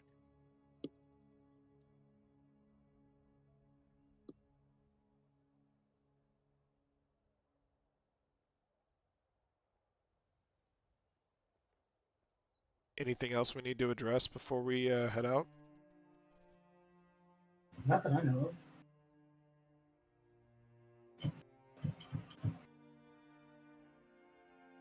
So what's going to happen to the building suit? I've owned this building for quite some time, so I guess if I ever make it back, I can reopen. Not going to know like that rent that's it or big if. anything? I don't know that I trust the committee in this town. Word. recently elected. That's true. I guess we'll see how they roll. I trust that they'll do the right thing. They probably have a clause that shuts me down if I'm gone for a while anyway.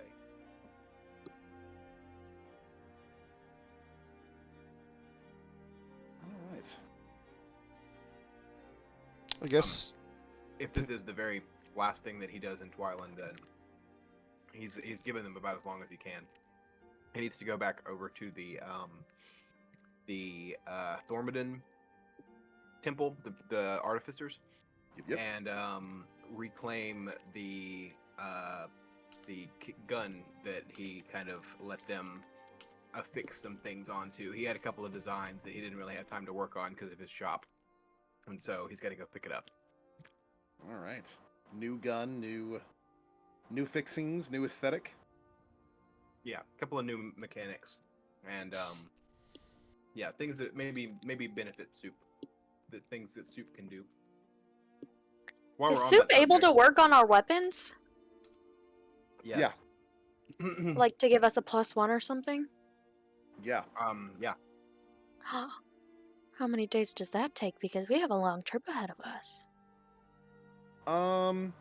If it's like mundane to magic, I'd say that'd only take like maybe a week. It's my rapier. Is it mundane? It's a martial weapon. I don't. Mundane means not magical at all. Oh, then yeah, no, not unless I add my my blood to it. Then yeah, that could be done within the course of a week.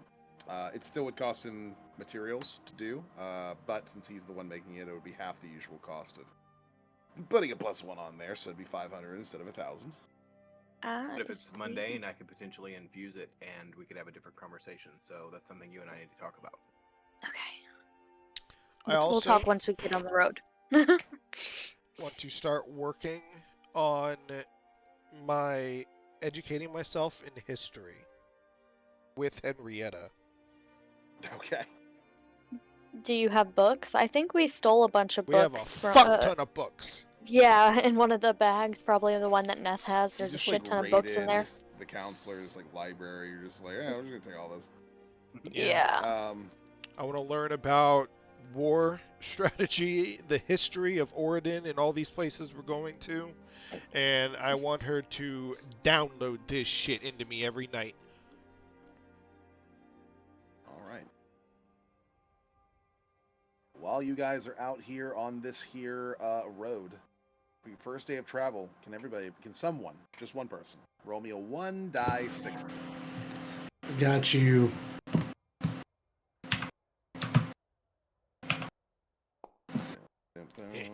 Six. Wait, I think this is the one we want to be low. Oh no. Jack, the Princess wants to Shredder be 2014 just rolled.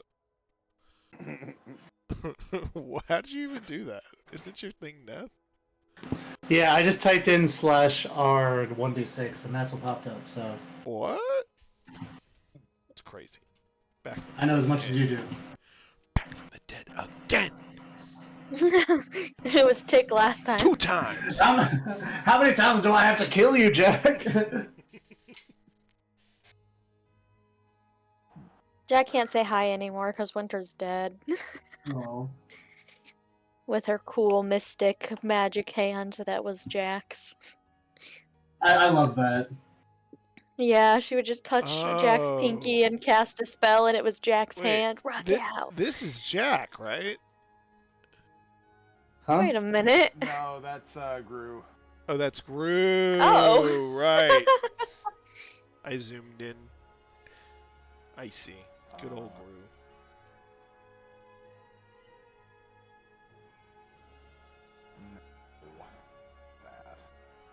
Also, I want you all to send me, like, cool graphics that you like of your characters, and I think I'm gonna work with Get a back piece tattoo? No, to make a group, like, banner of everybody. Oh. That'd be good.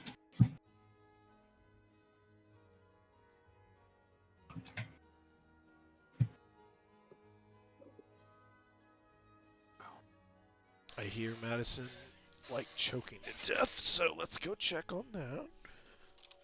Probably just drank water wrong. Are you It's okay? hard. Yeah, are you sure? Okay. Alright, she took an inhaler. She says she's fine now. Oh, Lundy, I forgot to mention because I forgot to level up entirely. Now that I've got that traveling alchemist kit, it gives me proficiency with poisoner. Do I add that or do you add that poisoner's kit?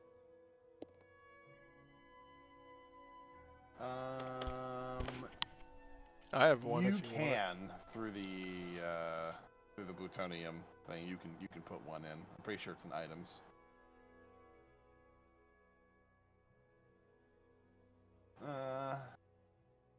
I also have a poisoner's kit if it matters. Will you have a plus 11 in it? No, actually the deal was I think Tick was gonna use it, but I have the kit. Because I have survival proficiency to get poisons. So I can like go Yeah. catch a snake or some shit and then I can It's- milk it. On my person, it's just not giving me the poison proficiency. So I'll just add that, whatever. So yeah, me and my bat can go hunting for some things that have poison.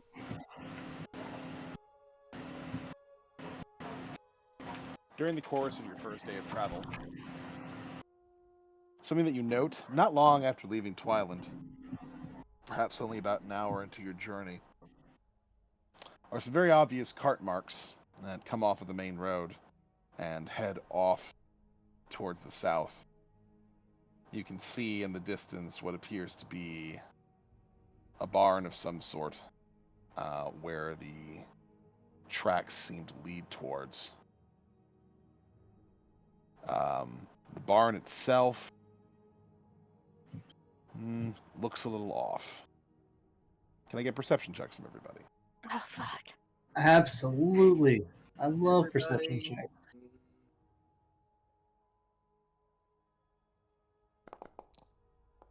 Oh fuck. I'm coming. I was telling my daughter good night. Neth is keeping an eye out.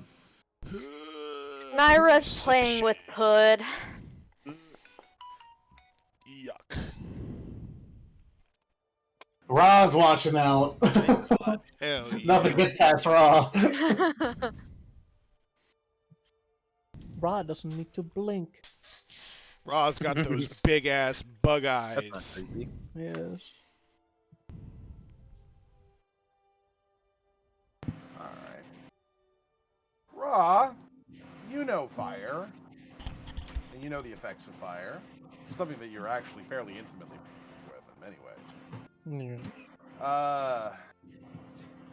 This barn has a few small fields in front of it which appear to have been burned fairly recently. Mm. Barn itself doesn't look fantastic either. Something bad happened here.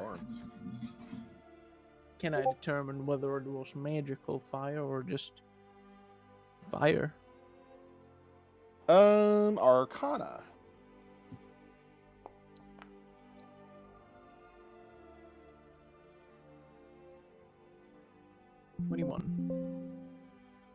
Given Man, some Ra of is the on that ways that some of these fields appear to have like almost explosion points for where the fire appears to have emanated from, you're pretty sure there's some magical fire afoot.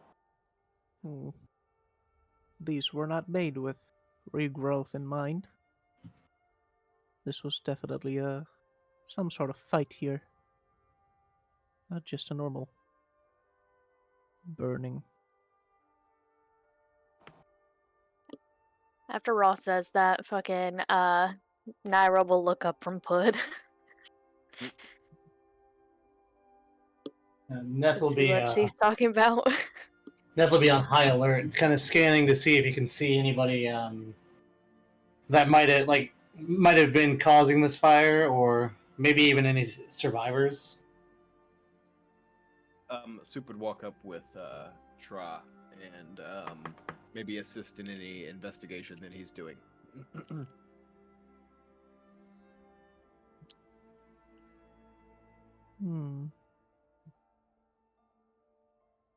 Appears to be a little bit of movement going on inside the barn.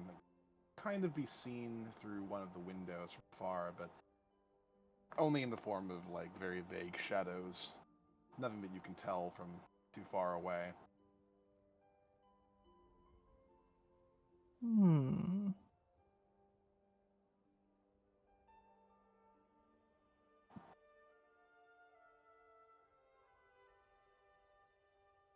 Do we go investigate?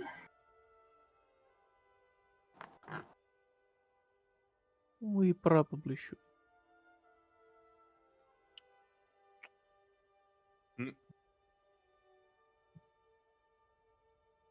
I wonder. Fucking. Where is it?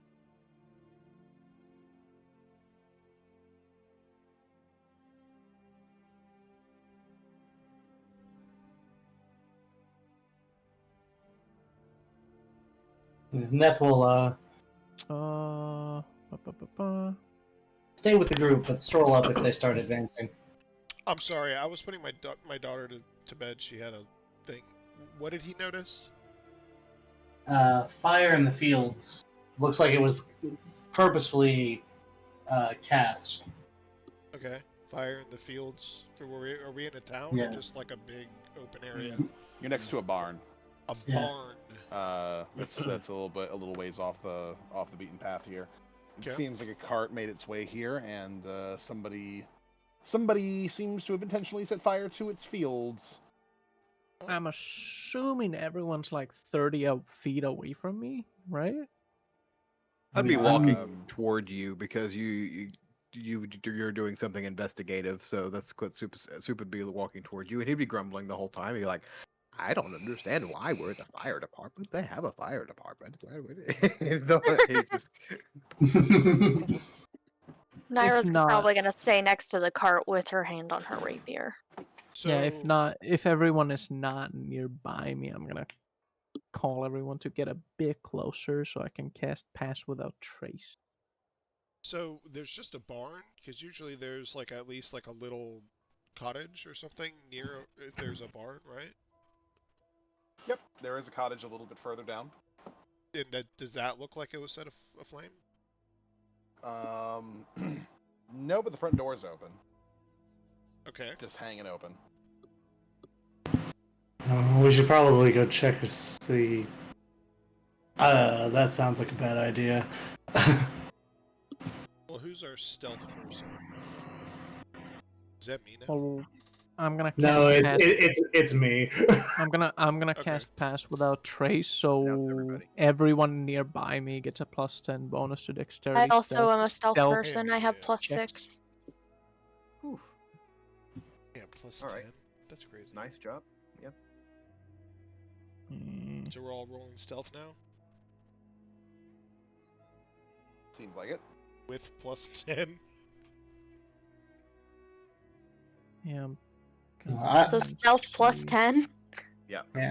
Yes, Crazy. No, not there. that's what this spell do. That crazy. Plus 10. I rolled a natural 1 for a total of 21. Crazy. Damn. 31. Naira went 41. Oh, you did the plus 10. Okay, I see. Yeah. I am a 35. 27. Dang! 35. 35. With 10, I still only got 18, but still. Now we're stealthy. Y'all don't even know she's there until like you turn behind. I think it's pretty awesome that Pass Without a Trace takes no charges from the staff, so I can just keep doing that if need be. That is pretty neat. Yeah, it does take an action though.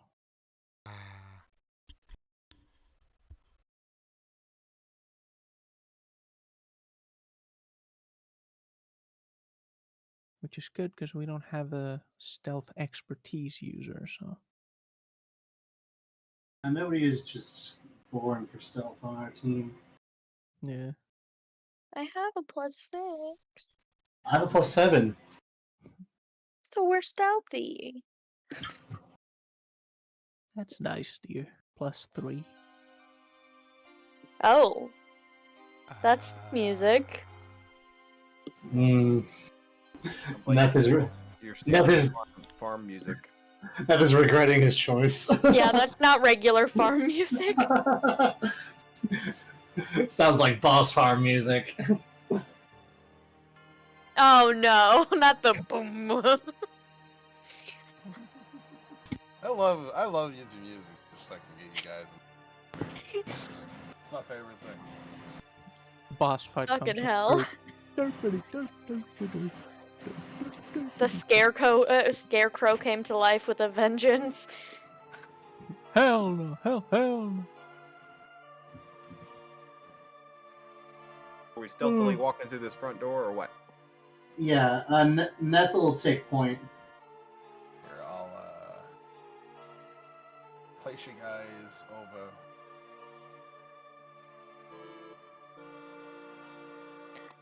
Oh, you have it. Oh, pumpkins. I don't trust those. This is all burned down. pumpkins. Ignore all that. It's all just ash. It's all just burned stuff. Including the pumpkins? Yep, burned.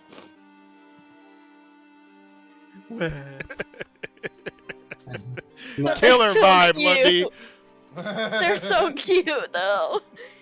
I love pumpkins. Yeah. So I'm gonna crouch behind this wall and try to look in through the windows, through the door, see what I can see. If any of the windows are open. Yes, behind the walls. You see one particular window here, which leads into, from what you can see from your vantage point, a bedroom. It seems has a little bit of a wall that seems closed off. You see sheets and comforters that have been tossed about, and from what you can tell, they appear to be a little bloody as well. They appear to be bloody. Yes. Are we sure it's not beet juice? It is a farm. Well, they are red. And stained. Oh my gosh, there's pigs too. Sorry. There is a person in there. There's like an elf in there. Shh. We're stealthing. All right. I have a 35 stealth. I mean, like, Jesus. What else do I need to... Whisper. I'm gonna look at the rest of the group and kind of give a motion to go closer, and we're gonna try to be stealthy and flank the door on either side to get a better look. I don't need it on, like, the thing, but I just want it to be known that I do have Gregory and Echo with me.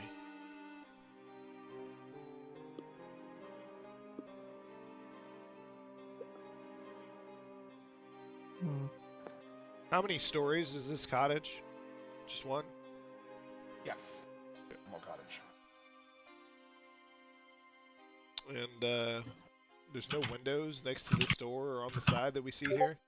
There's one over here. There's one here, but that leads into the bedroom. They're outside of the ruined comforters and whatnot that have been strewn about. Can I peek around the door and try to get a better look inside here without being seen? Give me your stealth roll, I'd say, yeah. Cool. It's dark So yeah, I'm gonna out, peek right? in. Inside, notice someone who's off towards one of more obscured parts of the spot. He appears to be giving order to what appears to be this not sorry. Freudian slip. Elvish. The dark elf. Oh, I don't speak Elvish. I speak Sylvan. Damn it. I speak celestial and infernal and draconic. Triskanavia. Yidyaran just konde vedamtia. Soup speaks that. Soup. Archie. Yeah, I got druidic common, As long as it's Elvish, tri-green, that and is. primordial. That's not Sylvan. It's just Elvish. Yes. Yeah, Damn it. Soup understands what you said. You know, in the Um, campaign before this one, I took Elvish because I wanted to speak with the elves, and then all the elves spoke Sylvan. So then I took Sylvan. This is bullshit. A lot of the books that Soup have read has been they were printed in Elvish.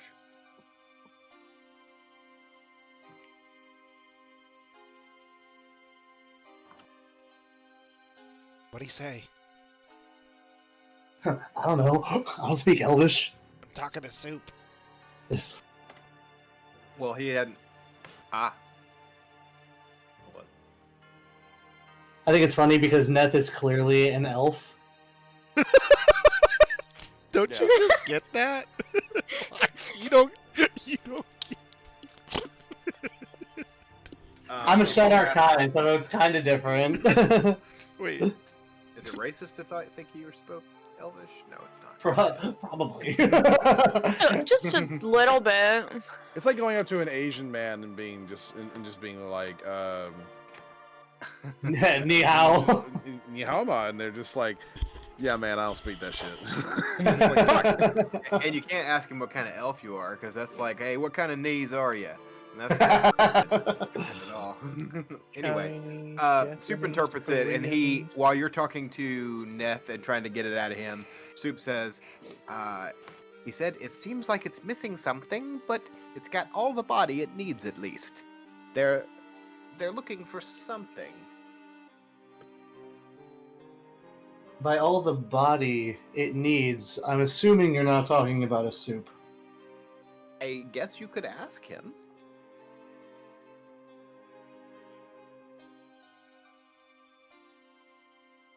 Do you want to go ask him? If it comes to it, I suppose I could carry on a conversation. I haven't spoken Elvish in a while, but I can read it, so I should be able to carry my own. I mean, me and Neth will walk in with you.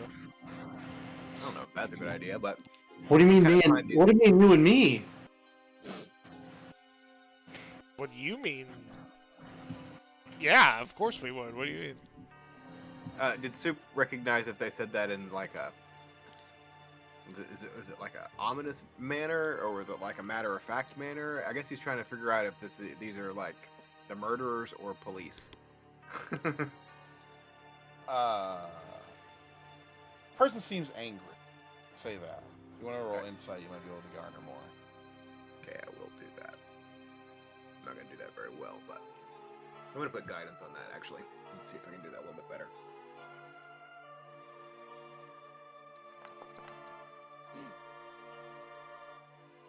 A little bit. Well, they do seem authoritative, but more so towards whoever they're talking. Likely subordinates to some particular degree.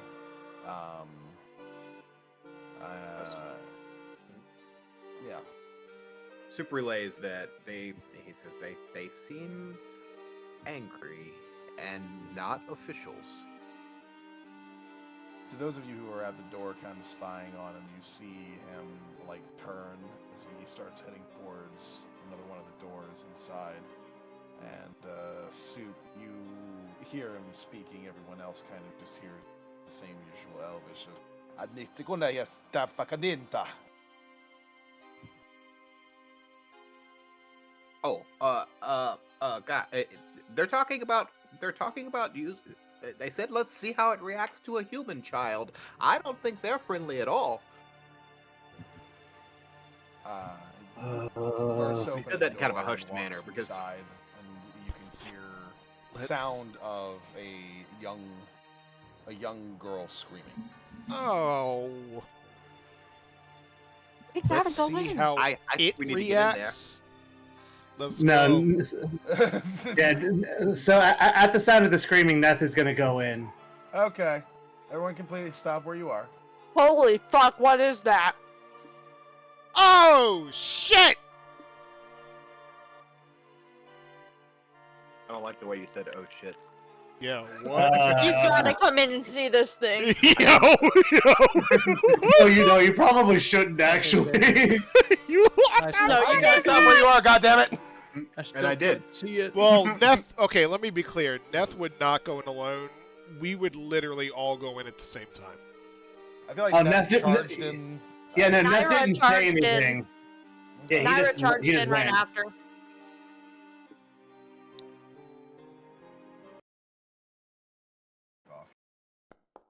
What the fuck is that? We couldn't just have a peaceful travel.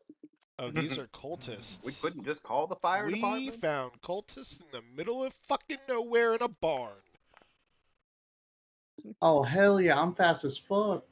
Oh shit, where's Flesh golem. We are rolling for initiative. Damn it! 9. Kind of. What is this bullshit?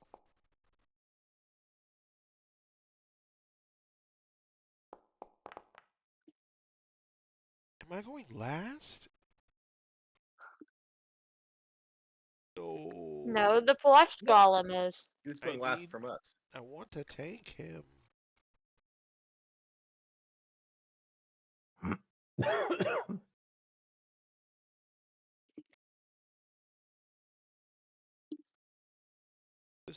I don't know anything about this creature, but I know he's gay. Oh. It's assuming a lot. Is it? What if he doesn't? What if he doesn't like other boy flesh golems? Is it? I mean, Golem. do you see him? No. I think he's talking about what's coming out of his mouth. Babe, this stream is back up. If you want to go there, see it.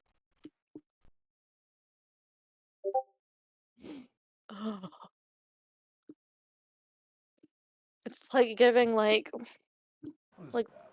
human centipede vibes or something. Don't know Yeah. about that. Let's see how it likes little girls. Okay. All right. You charge into the area. You see a couple attending some large creature of sorts, who appears to be some sort of amalgamation, various different fiendish parts combined. This writhing, massive organ made entirely of flesh that appears to be animated in some fashion. That is definitely something I see. Damn, that's crazy. 5, 10, 15. So when I see this guy, what do I see him doing in this room? He is in the midst of reaching for a girl who is chained to the bed here. The girl's probably maybe like 7, 8. Hell no. She's chained to the bed? Yes. Shoot. Yeah. So as Neth kind of like gets in there and sees what's going on, you see his demeanor goes. It's not the normal, paranoid, scared Neth that you see. He's very angry, and he grabs the mask and puts it on himself this time instead of it just kind of taking over. And as he puts on the mask, his swords will wreathe themselves in shadow, and he's going to attempt to stab this guy. Casting Booming Blade, doing so. Okay.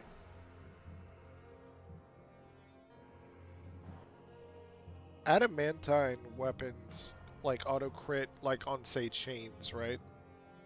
Yes. Yeah.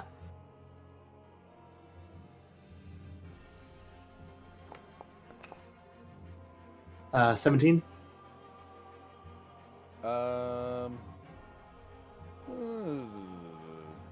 Yeah, sure. Sure, alright. What?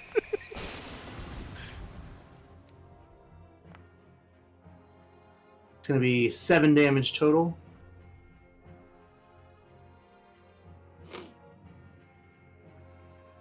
I mean 9. 9 damage total, sorry. Oh, I forgot to target him. My bad. Short sword attack.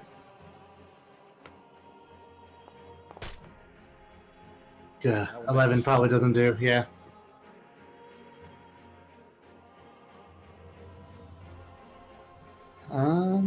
And then I will use my bonus action to. I should have done this first, but I'm going to cast Hex. Okay. And I'm going to Hex his. What the hell? I'm going to Hex his strength. Fair enough. That'll be my turn.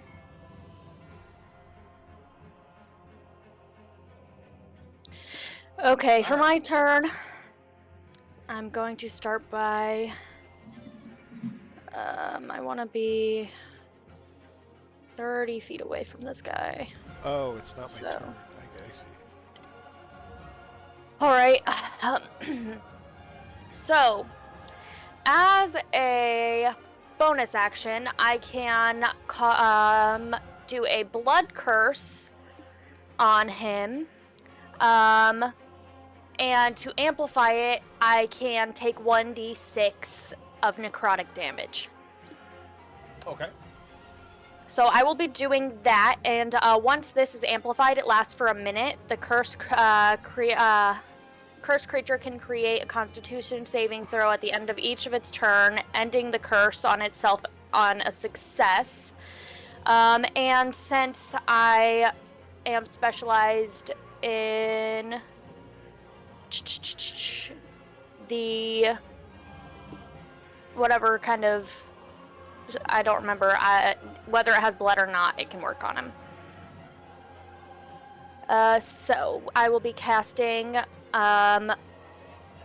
the bloated agony on him, and I will take the 1d6 to amplify it. It's slash R or R slash to roll 1d6. Slash R.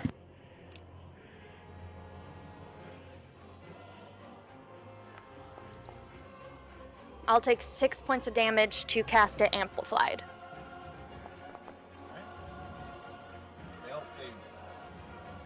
Okay, so now it has disadvantage on stealth checks, dexterity checks, and takes 1d8 necrotic damage if it makes more than one attack during its turn. Strength checks and dexterity checks. Oh, sorry. What did I say? Stealth. Oh, okay. And then, since that was a bonus action, I still have an action, and then I can also do my special shit without an action. I'll save that for later. I will.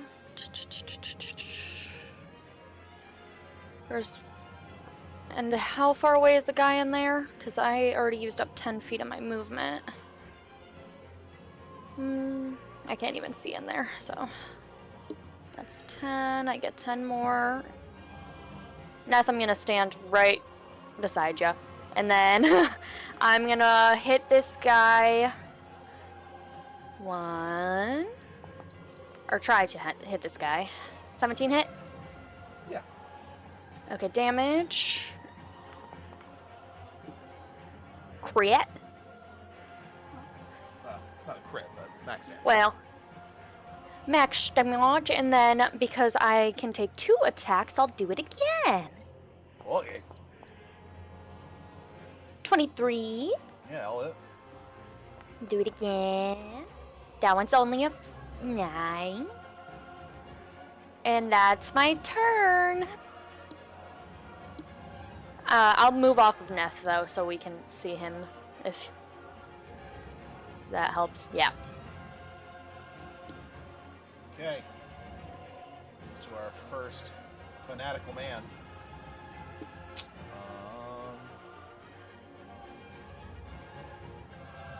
Do you have a thing you can put on him for the blood curse? I don't think I have a thing for that. We can do that. Solid. Ooh, swirly. He looks like really like chunky now, like even more than before.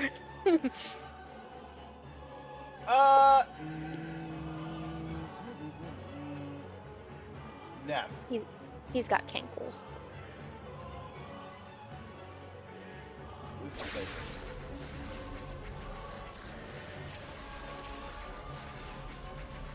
Oh, what is that? I don't know, but can they stop? It took long. Neff.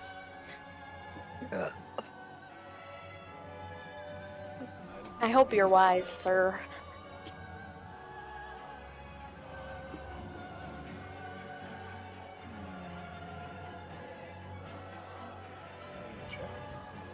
Nath, you here? Oh, sorry. What? You need to make a wisdom saving throw I need against to make a Cold wisdom Person. saving throw. Yeah. So you don't get held down. Well, luckily, I'm proficient in saving throws. Oh. Paralyzed. That's why we don't say we're proficient. We how just did- pretend we're Can I not. see Neff? Can you see Neff? I can, right? From where I'm standing? I think Where so. are you? What did that look like? A bunch of spectral chains kind of emerge around Neff and tie him into place. Soup says just right as it comes out, he says, "Neff, look out!" And he's gonna add his new feature, which is Flash of Genius, and he can add Oh. his intelligence bonus to any saving throw that he can see. So you can add a +5 to that and see if it unparalyzes you. Oh, It does. It does. Ooh. Look at you. yeah. Look at you, Soup. Hey, it worked. Soup's got genius. What is that? Oh, is that your bat? Yeah. Oh, I was wondering what that was. You gotta hide behind the big creature. Soup. There we go. That's how I do that, and it burns it and everything. All right, cool. So that's what I used. All right, so I haven't really seen what we're facing yet. So I just saw some things like try and wrap around Neth, and I tried to save him, and now I'm going to step a couple of feet into this room to see what the fuss is all about. A couple more. Oh, feet into boy. this room. Oh, that's what the fuss is all about. Yeah. But it's even more bloated. It has cankles now. And it's real big and like problematic, and like it doesn't really look fast. Is that what we're seeing here? Yeah, especially because I cursed it. It's a little. Okay, so if he's aware of that at all, and it's he's gonna say, okay, well, trial by fire, literally, and he's gonna reach in his bag and pull out this big cooking pot that you've seen in his kitchen a few times. It's been bubbling over, and if you'd looked, it's more than a pot in the kitchen, but it's what he makes his ever soup in, which is something that is a soup that stays hot for really way too long past health standards. But it keeps it warm constantly, and then he's gonna flip a little bit of like a gadget on top of that, and then he goes, all right, cross your fingers, and then when he kind of hits it, it engulfs in flame, and we're doing a flaming sphere.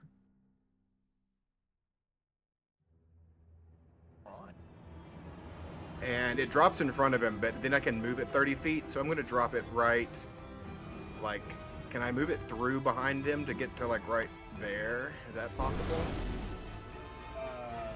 Actually, I don't want to do that. It's in turn, so I'm not going to do that. I'm going to, I don't know that I can move it, but that's fine. It's fine where it is. And then I'm going to ram it into him with that bonus action. So I cast it with an action, and then I'm going to ram it with a bonus action into this guy. I think it's a dexterity save. Oh, right, I don't roll. Yeah, it's a dexterity save of 16 for him. Sorry.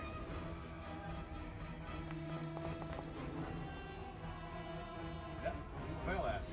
He did fail that. He's so I guess he he's has going to veins take of that. veins. That's 6 initially. Yeah. And it's still there, so if anybody ends their turn, they take more damage. So that's what's going to be there, and that's my turn and my bonus action, and then I'm going to just take a couple of steps back with my last little bit of movement speed, and that is all. Dude, that curse is so badass. I haven't used it before. That's so cool. I'm going to keep hitting him with that fire spell as long as he's failed those dexterity saves. You do see that it does seem to take some damage from the fire, but not a lot. Oh. Okay. And this feller is going to go ahead and look to soup, I think. And we got another whole person coming out. Is that magic? Yes. I believe that I have advantage on wisdom saving throws against magic due to my gnome cunning. Cunning. What is it? Cunning something. Gnome cunning. Yeah. Yep, it's a wisdom save. That's something you have advantage on. Cool. All right. Well, I'm gonna do that. Wisdom save.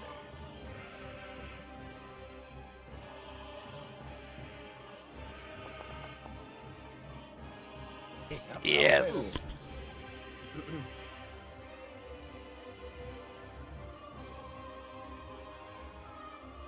he'll just keep moving around and get behind the big thing.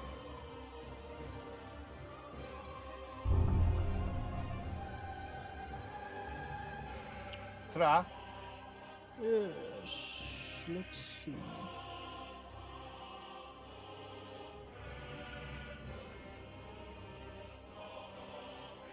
And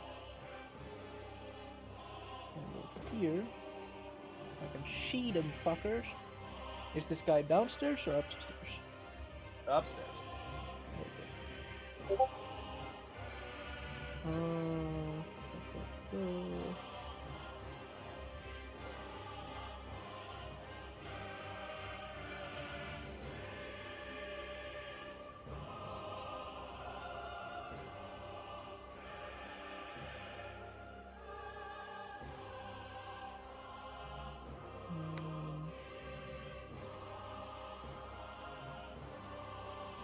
Okay.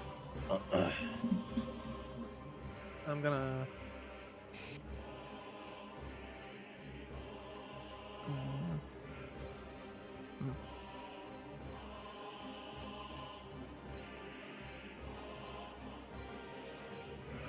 Where's my?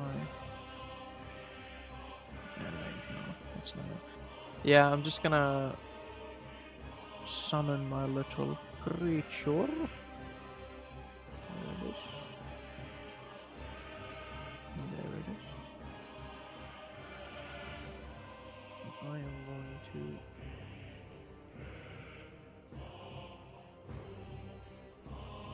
summon him here.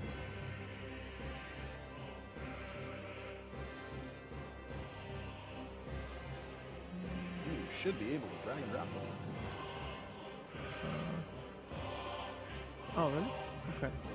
And then everything from 10 feet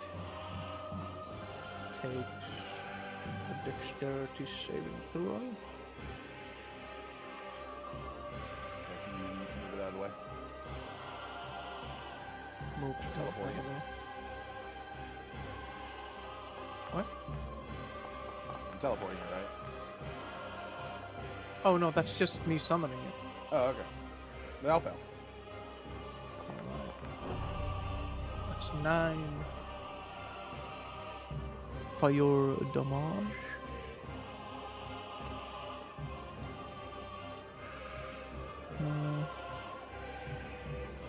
You negate their resistance too, don't you? Or Yeah. does that thing too? Yeah, if they have resistance for fire damage, they don't for my fire. Super thick. Burns Yeah. hotter. That's only for spells. Yeah. Take note that your fire is burning hotter than his fire.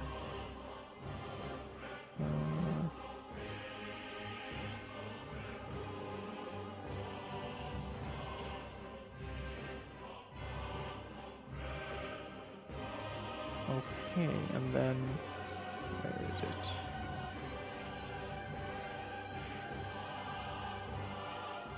That was an action and then bonus action. Yeah, I think I'm just gonna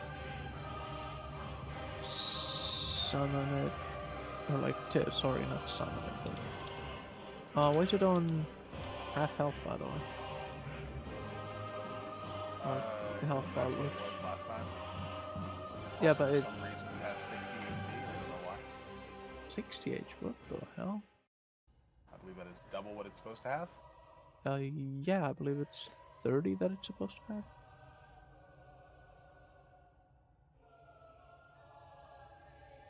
Right now it's telling me 35. I don't know why. Weird. Whatever. 30 health, by the way. And then it's fiery teleportation. I'm actually gonna move it here so it can damage all of these guys and then teleport 15 feet away, Okay. which is Help out. here. And the damage is... Fucking let me click it!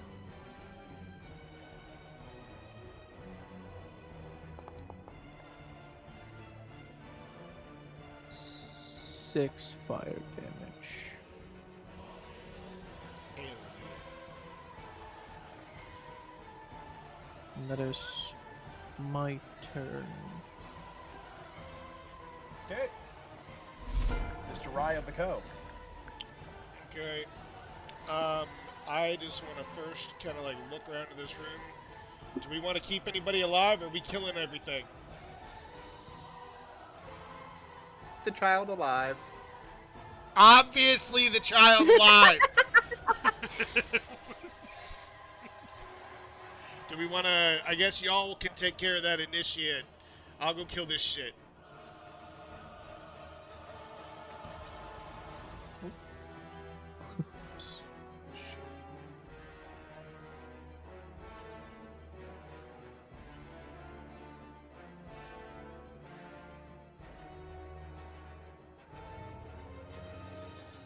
I was about to say, where's Gregory? Here he is. Ready to fight. So that's one too far. I'll just... Actually, I have him. The bat can do the swoop action. Whoa, watch out, Bumps. Swoop thing. No, he's not a... He's not an owl! I'll just have him hang out. And I'll just go ahead and resummon Gregory since he's too far.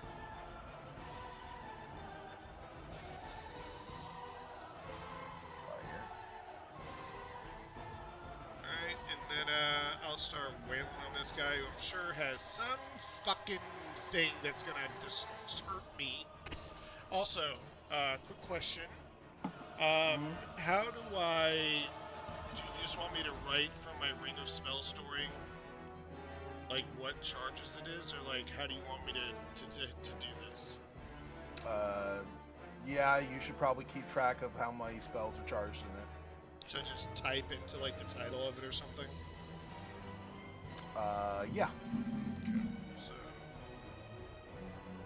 just do... Ring of Spells stored. Do 3... Shield. 2... / Silvery Barbs.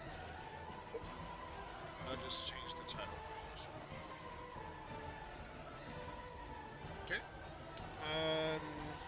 Then I will start attacking this big guy, because why not? He's scary. Okay. I'd say he's more disturbing than scary. I just don't want him to keep living, you know, if he's Yeah. living. His whole face situation is a little... So He's thriving. Sure looks like it.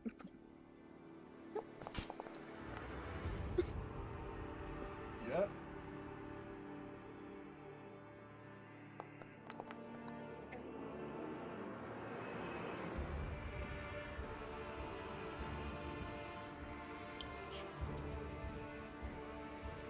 Special ship.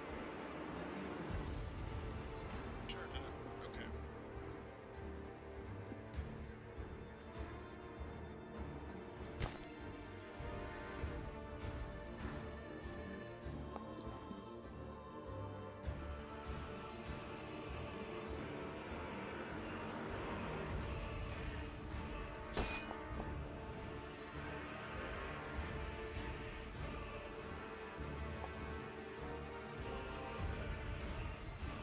It's pretty tanky.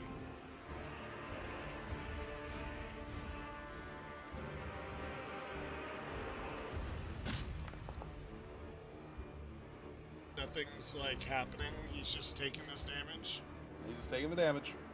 And I do want to roll an extra d6 with Fury Surge. Okay. That didn't work. You forgot the slash. An extra 3 damage. Okay. And then I want to use Unleashing Carnation. Okay.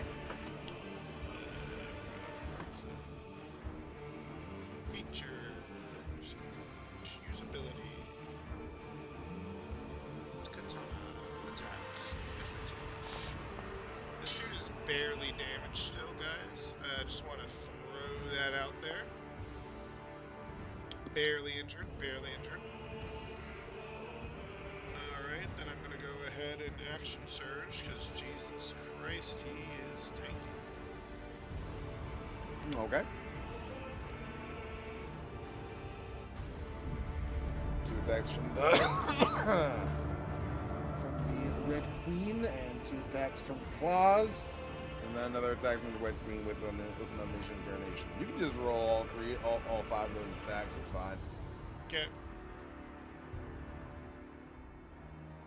Like the damage? I mean, go ahead and roll to hit. Yeah. It's highly Okay, so unlikely that you'll miss, but you the know, crits, if we got a triple ones thing going on or a crit, yeah. 16, actually? That's Yep. pretty low. That hits? Yeah, that's... That hits? Yep.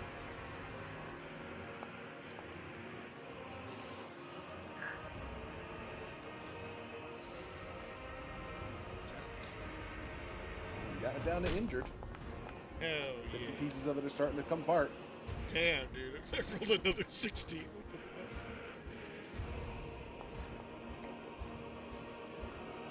The katana. Attack. Advantage.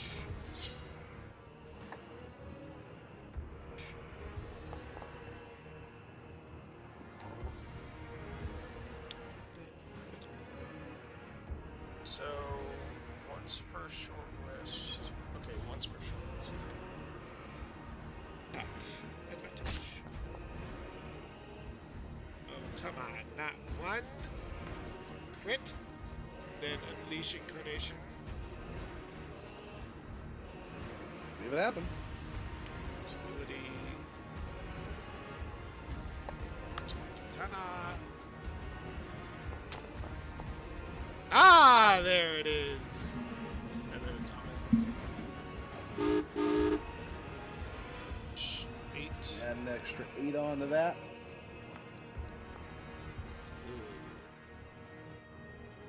Not the best. I already used my bonus action. That has me right there. My bat, I think, will actually.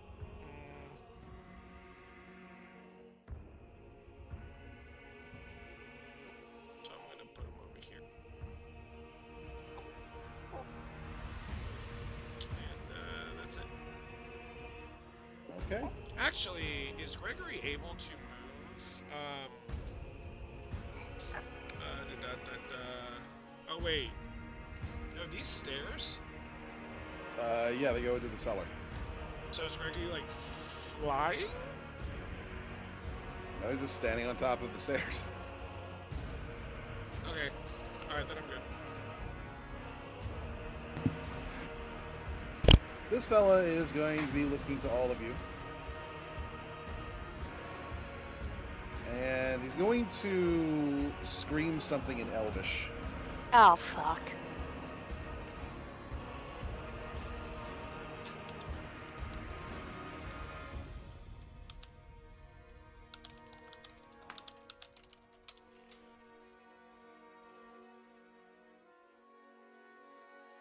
Kind of looks like that black elf from the Lord of the Rings thing.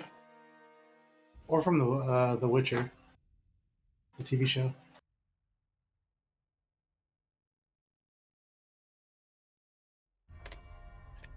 So that is what you hear there, Soup.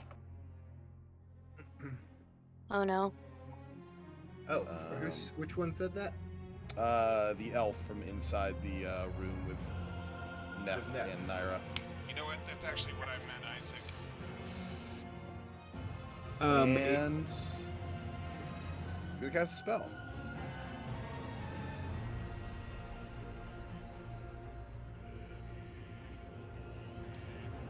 And GTFO.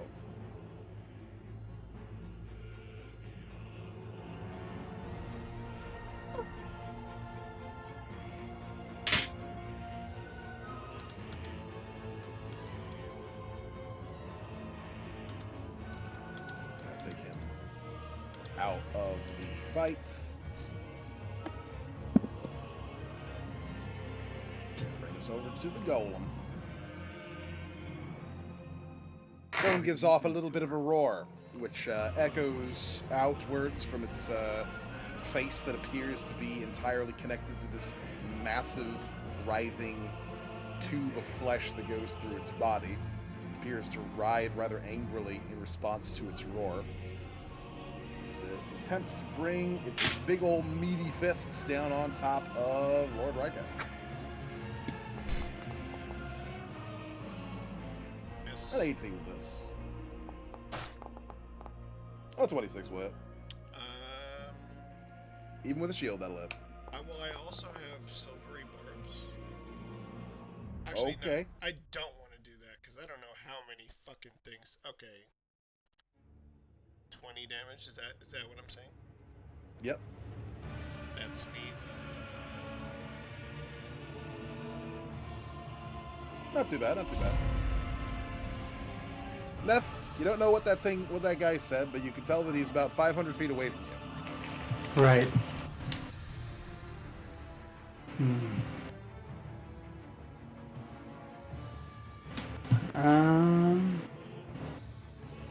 With my hex, I can't identify where he is, just that he's nearby. Right. I believe the hex allows you to track him.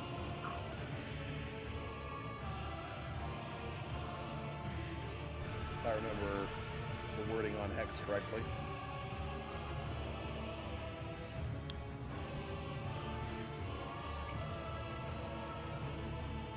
No, it doesn't.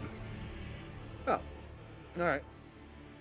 So yeah, Um, he's within the area, but a decent ways away at this point. Yeah, I'm gonna move my hex to one of the cultists over here. This guy. Okay.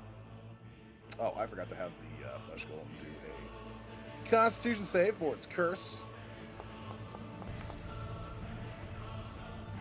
I believe an 18 makes it, but it also took 2 attacks, which means it does take 1d8 necrotic damage. Yes. I wasn't sure. I was gonna ask because I wasn't sure if it had to make both of the attacks or if it just had to attempt to make both of the attacks. So. Attempt Okay. is good enough. Actually, I'm gonna move my hex to the golem, Okay. and then I'm going to come over here and I'm gonna stab the golem, casting Booming Blade. Did that golem already have a turn? Did he just take a turn? Yes. He didn't move away from my flaming Correct. sphere. He should take 2d6 for that. That's all fine. I can hit it again without casting it. Say you again? A little bit. You literally didn't see you on I gotta scroll past Rika's flurry of attacks. Okay, I'll move that then. Yeah, I mean, like, I just off. You can recast it. You can just unclick the consumes the spell slot or concentration or whatever. Yeah, I'll move it. I'm not seeing anything. I did poor. Trust like the office is here now. Yeah, this It's doesn't not a help. very hot pot.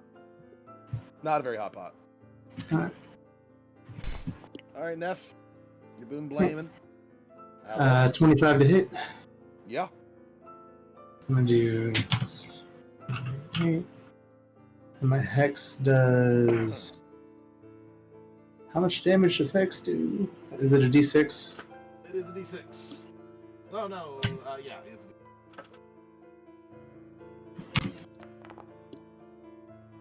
Gonna do 22 points of damage.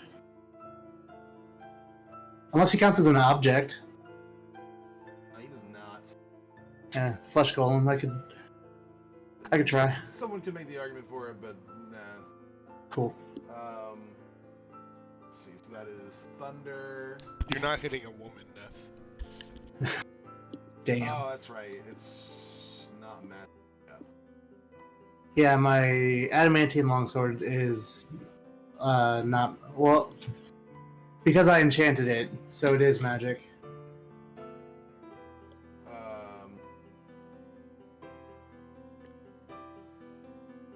Was that done yet?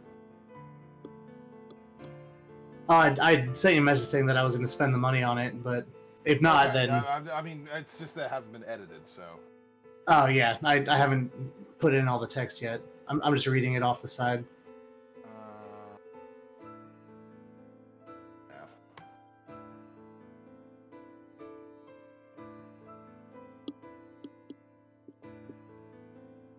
So it's 22 points of damage on that.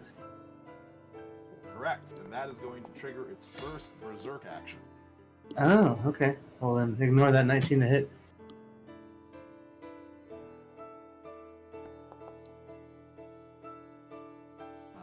It is able to retain its sanity for right now, so that's fine. The 19 will also hit. All right, and then that will do. On a 6, it will counterattack you with a punch. I'll do 12 points of damage with my second slash. Understood. As bits and pieces of it continue to fall off, and its big old writhing flesh worm continues to pulsate wildly, it starts to shake its head in anger and complete rage. It starts flailing about wildly, and it counterattacks one of your attacks for a 21 to hit. That'll do. Total 15 Ow. damage.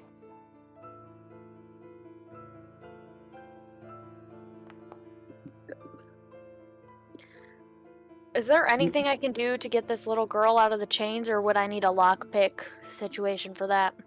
You can attempt to sunder the chains. with And your, how would I do that? blade. Just give me an attack roll and damage roll.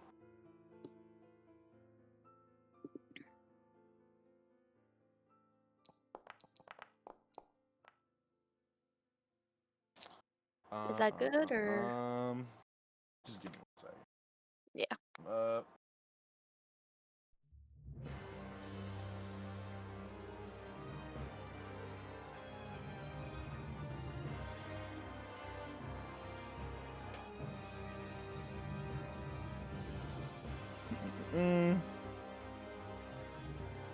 That actually will miss. Okay, then I'll use my second attack for it. Damn, what the fuck?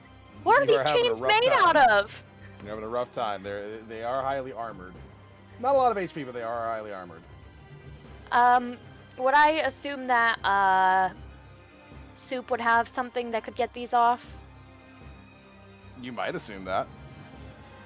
I'll yell to Soup. Soup, do you have anything to get these chains off this little girl? We do, yes, somewhere. He kinda Okay, I rattles need his you to egg. do that. My sword isn't working. Noted. I'll look to her and I'll just tell her that we'll get her out. She's just staring past you at the massive, raging flesh golem creature, horrified. Can I close the door so she doesn't see it? Sure. I close the door. She's still staring at the door. She knows what's out there. She doesn't. She has object permanence. Come on, how old is she? Really? Does she really have object permanence? She's like 7. Fine. She's not a fucking infant. Alright, this guy's gonna walk up here. He's gonna jump up.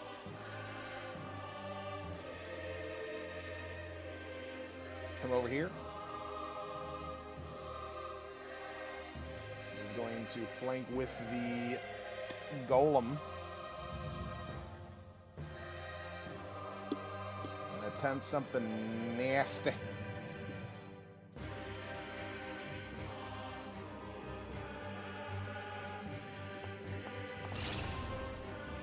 Nah, misses. So, And taking what Mira just said, okay, so Soup is going to come up to the door, but he's not going to open it just yet. And then he is going to take his Eversoup pot. Although I don't know how to move it. And he would kind of move it on the other side of that big creature so that maybe he would catch the, yeah, kind of right there. Not with Neth, no. And then ram the cultist this time, not the creature. sounds good. He's gonna fail. Fail.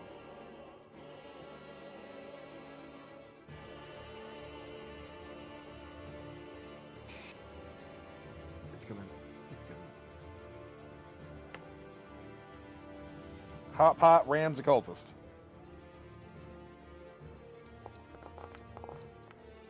There we go. A little better.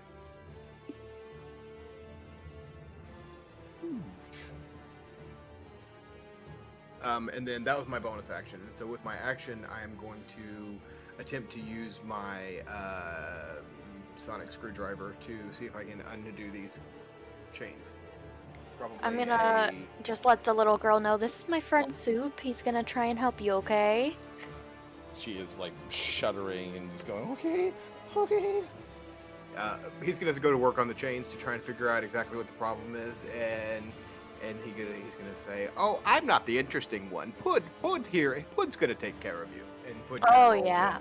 in and tries to take her mind off the abomination in the other room. Give me a thieves tools check. Yeah. Try to unhook these things.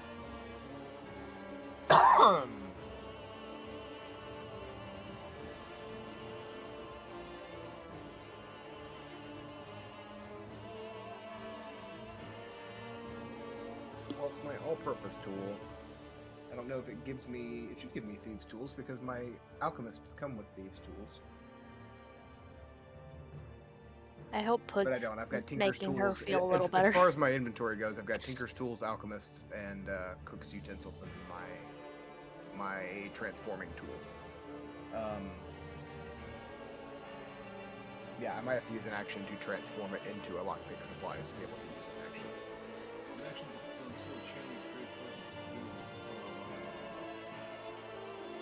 I'm fine with that. Okay. Yeah, so he's going to take it out, and then his little thing's going to turn from a screwdriver to like a more intricate, like a lockpick device with a backup bolt cutter, you know, just in case we can't get through it. But that's going to take an action, and that's my bonus and action, and that's me. Alright. Mr. Fanatic Man. He's gonna head over here. He's also going to try and do something. He's not going to have a good shot at doing it, but he'll try it anyway. He tries to inappropriately touch Neff with dark fingers. Ooh. No bad touch. No bad touch indeed. A 15 is not going to hit. We're No not mix, no. consenting. No mix, no Colton.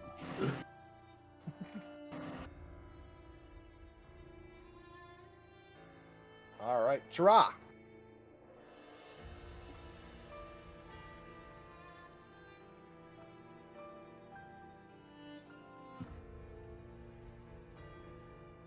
What you doing, big boy? Mr. Insect Man? Mr. Thrycreen?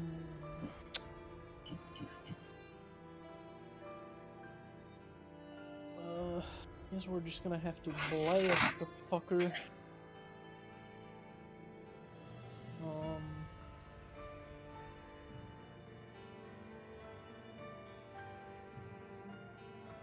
Let's get rid of these guys here, so bonus action TP 15 feet. Okay.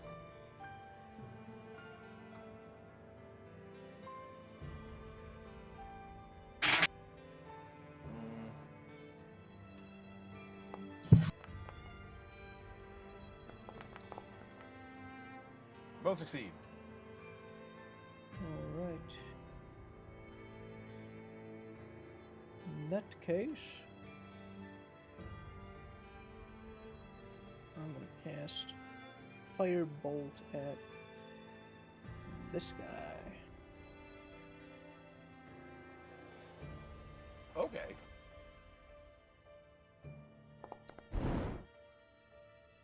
That'll hit. 27.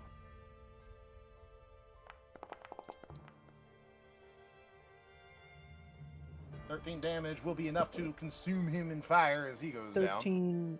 Oh, okay, never mind.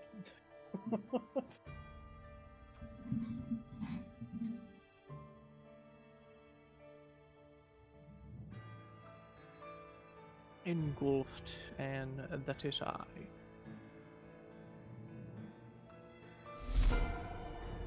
Righto.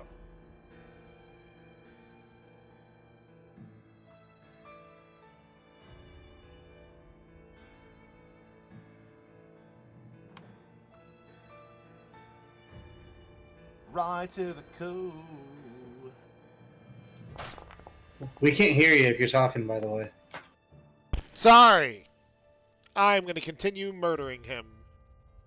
Alright, gonna go ahead and counter your first attack. Wait, what? What's he doing now? Misses. It's all good. He's berserking. He's waving his arms around. Every time you guys hit him at this point, he has a chance of actually attacking. Interesting. When he attacks me as a response, am I able to use a reaction to that in the middle of me doing my attacks? Yeah. Okay, that's cool. Alright, so that I still have to do damage, so normal. There's the first one. Alright. Use my claws, and I...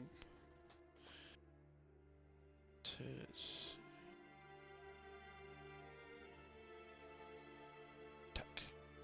Advantage. That's crit. That is a crit.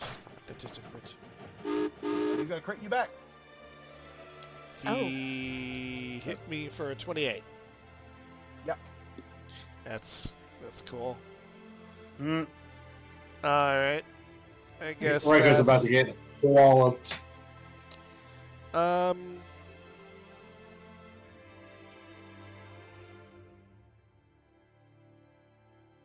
Okay.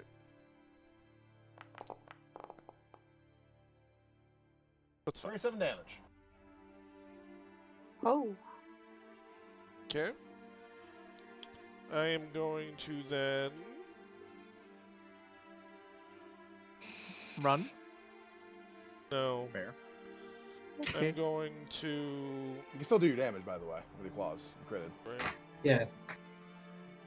That's just scary. Damage 6 normal.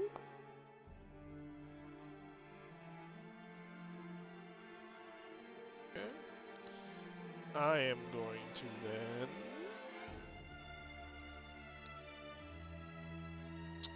am I able to do a bonus action in the middle of attacking? Yeah. Okay. Then in the middle of attacking, I'm going to use my bonus action. And I'm going to use... What am I going to use?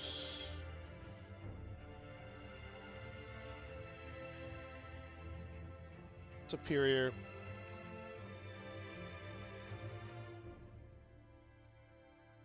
I target. Oh, I just unclick them. Yeah. Or actually, what does my second wind do? Let me redo. 1d10? Fuck that. Alright, I will do a superior. Use ability. The healing. Normal. For 31. Okay. Alright. Got most of that back. That's my bonus.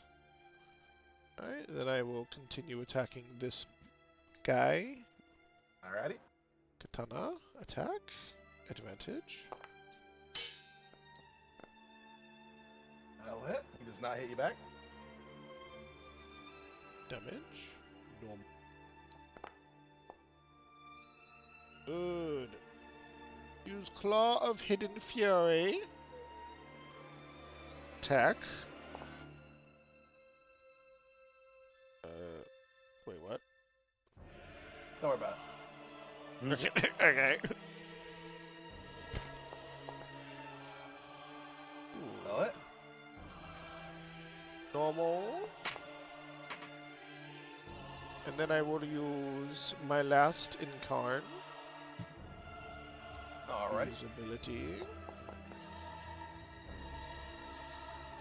I will... Donna. Attack. Advantage. That'll hit. Damage. Normal. 10. This motherfucker's still alive! Yep. I already used my bonus. Yeah. That's all my stuff. You move down space, get away from that fireball. That fiery ball of fire.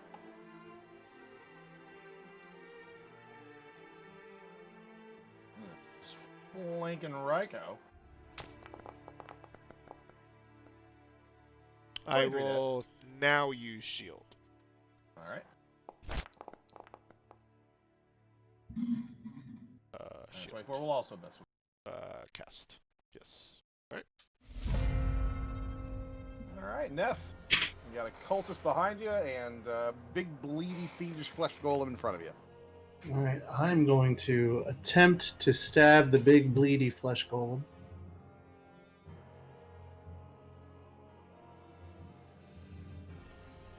Is he able to stand on top of me or whatever? I mean, yeah. But not really changing anything, I don't think. Ooh. Yeah, I guess he would have a damage. I'm going to do 9 points of damage. Right. Down. And also roll his thing. Yeah, that's counterattack.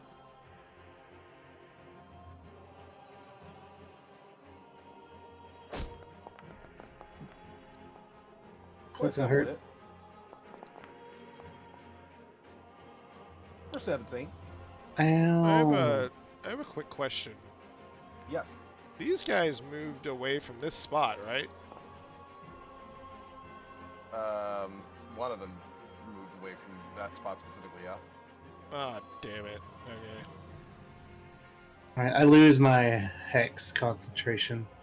Unfortunate.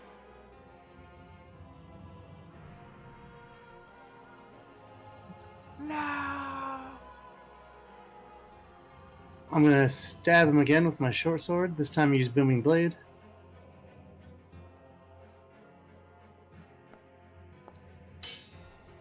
.26 to hit. That'll hit. 5 big booms. Ooh, ooh, ooh. For 14 damage. 14 Good. big booms. Will be counterattacking that one as well. Let's see how he does. He misses. Good.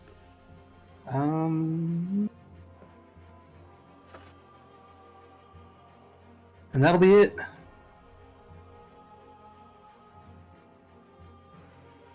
I guess Naira, you're still tending to the kid. Yeah, I am. I'm gonna ask Soup how it's going along. I just switched Just his another sonic moment. screwdriver around. Okay. I'm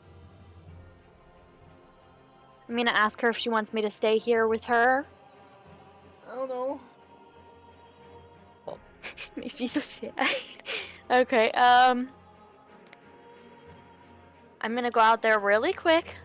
I'm gonna leave you with Soup and Pud, and I'm gonna go help out there, alright? Okay. Okay.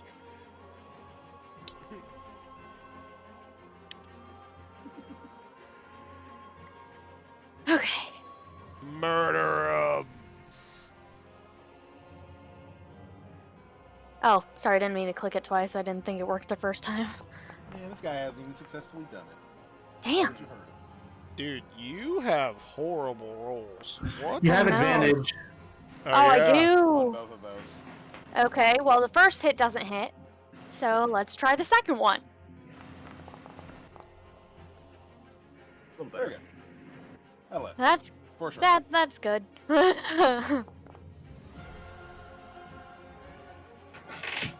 8 damage. Okay. That could have been better. Is there anything else I can do? um, Wait, you have extra attack? I get 2 already did it. attacks. Oh, I forgot my +2. +2. Yeah, for my if I only have one weapon, I get +2 to damage. It says plus Okay. 2.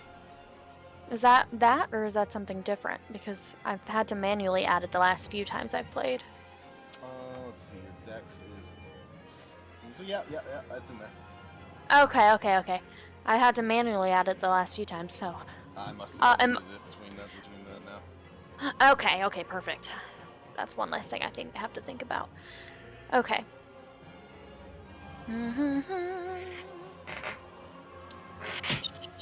I don't think there's really anything extra I can do besides like a curse, but that's not gonna really help.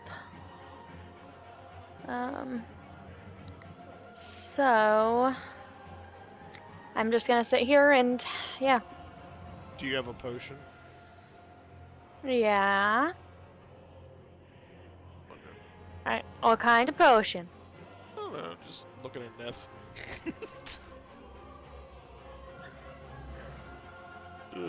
I wouldn't worry too much. He's scared.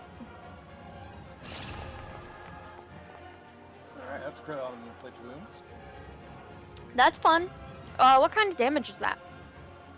Necrotic. I actually have Resistance? what is it? Resistance to necrotic damage, yeah. That's gonna be really good. Oh my yeah, god! Yo! I'm really glad I have resistance to What the necrotic fuck is damage. this cultist? What the fuck is he? When you Thank the inflict Lord. wounds crit, it does a lot. Thank the Lord I have resistance to necrotic damage. You only God, take thank the Lord. 31 of that 62 damage. Oh, thank the Lord I have Holy resistance. Shit. Oh. The fuck? Wait, when I take my own necrotic damage, am I supposed to only take half of that as well? Yes. I believe so, if it's Yeah. necrotic and you're resistant. Then Oh, yeah. damn! I've been taking all of it when I do my own damage. Okay, I'll keep That's that in on mind. you. Alright. So yeah, He's not running? inflict hurts. Damn. What the fuck is he gonna do? He runs, you guys turn around, and you just poke him in All the three in of the us ass, would he get an dies. attack opportunity. Well, I kind of want him to run and then disengage, but. I don't Well, know. he just in actions, and he's not a rogue, so there you go. I have Sentinel. I just want to use it. So, these tools.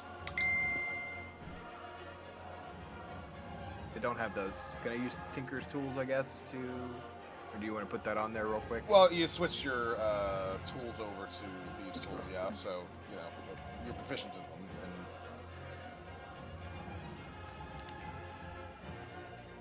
Well, looks like you have the skill. it should. Yeah, you just click on these tools. Yeah. I see. I was checking my inventory. I No. see it now. I gotcha. Yep. Skill. Yep. The skill. 15 will be enough to unhook these chains. Cool.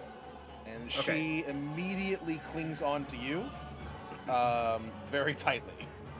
He says, it's all right, my dear. If I could just lean out the door. And as soon as he could lean and just enough out the door to see his pot, he's going to direct it back into the... this is going to hurt Gregory, potentially, but he's going to direct it back into the...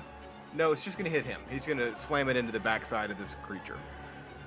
Just don't end next to it, Gregory. That's gonna hit. She is burying her face in your chest so that she doesn't have to see that thing, by the way. Yeah, I don't blame her at all.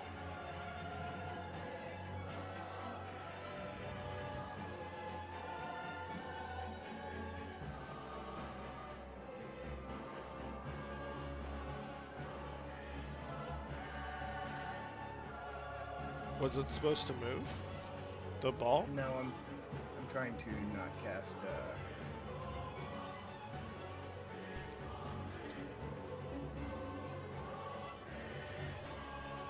No, it doesn't let me do that.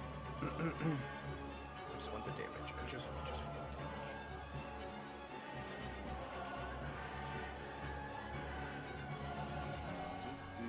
If you click the There spell we go. itself and just unclick the other stuff, I got it. good to go.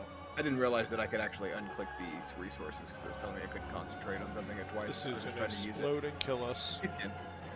Nope. Let's hope not. It does not, in fact, explode and kill you.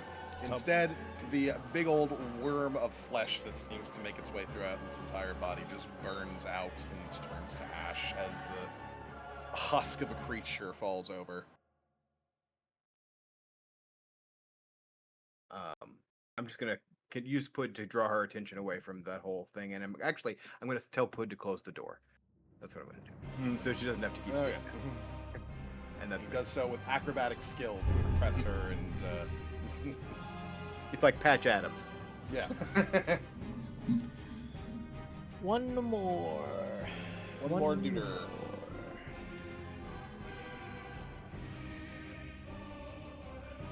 Is this with advantage? No. Okay. Still gonna hit. Yes.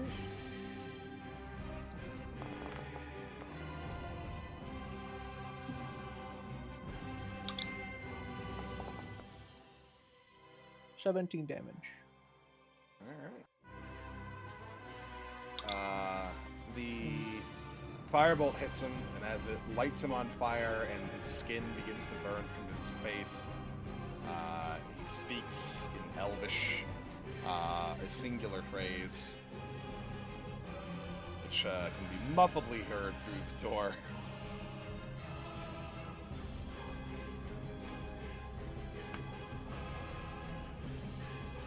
Right.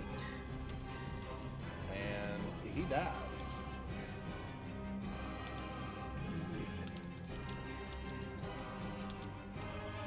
I'm gonna look at Neth and them and just be like, we need to look around the place to see if her parents are here. Nethel nods silently and start going to investigate. I'm going to stay with the girl until somebody opens the door. and Was tells me that no her more parent? monsters. That we one of her parents that we just killed, maybe? Could be.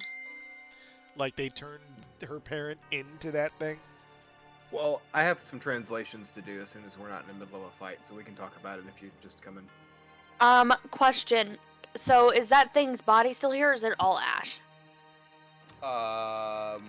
The non-flesh part is still there, and just like this dried up husk of skin, essentially. Can I take this rug and kind of place it over its like scary looking face?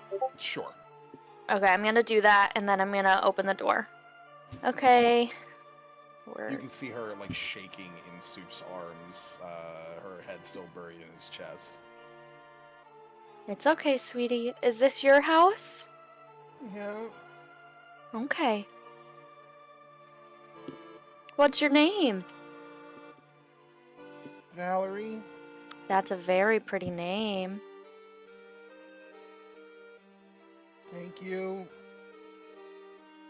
Okay, do you want to stay in here with Soup and Pud for a little bit longer while we look around just to make sure everything's good?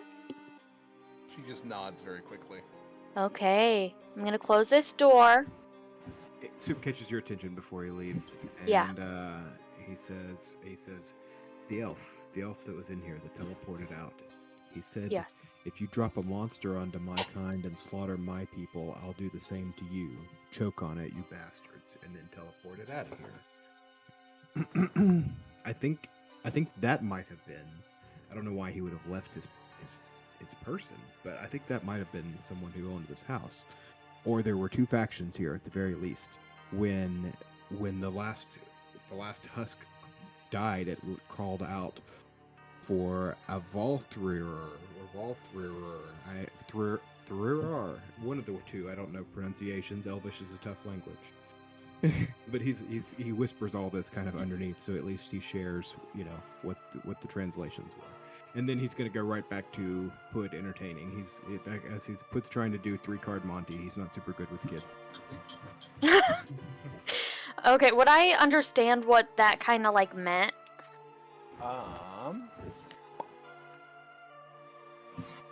History would be the skill you want. History. Oh boy. 17. I have thieves' tools for this store, by the way. Okay. We'll just go ahead and have it open. It's literally just a bedroom. In terms of the information that you find, that you're able to glean from that, Naira, a Valthriar is a term for the elves that live in Avalia Wood. Their society, more or less. The Wild Elves, as they're also called.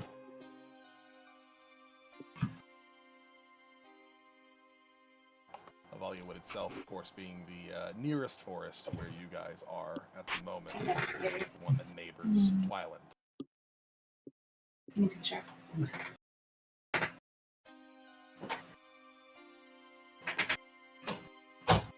So what do I gather from what Soup told me?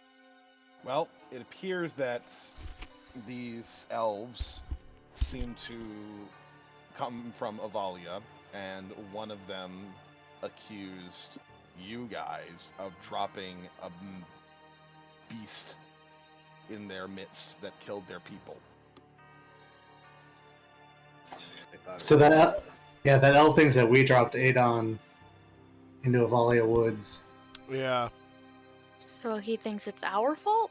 Wait, but the cultists were here. They must have, convinced them of some stupid shit. Well, he might have been fighting the cultists. No. I'll say that enough of them are not burnt away that you can tell that these are also elves. These are not your cultists. Okay. Oh. I could have sworn it was the same.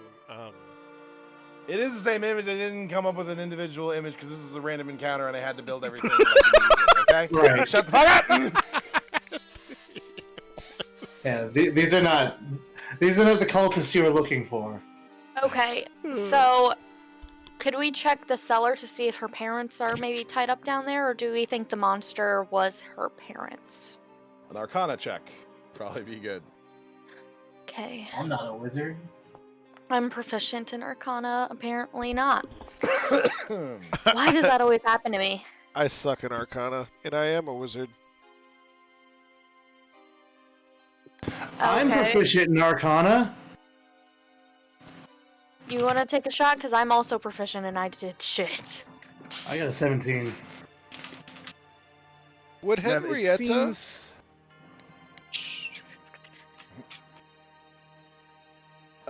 Nev, it seems that, and no, Henrietta has not studied enough for you to be skilled in history yet. It seems likely, given the state of the bedroom for what appears to be the parents' two separate beds, both of them torn to pieces and very bloodied, and with no sign of remains, that there is a non-zero chance that the big old worm of flesh that was going through that creature's body may have at least been in part made up of the young lady's parents. Yeah. If we were to go downstairs, would we find their remains, like, down there or in the pig pen or something? No, the remains were part of the creature. Oh, all of it? Yeah. Okay.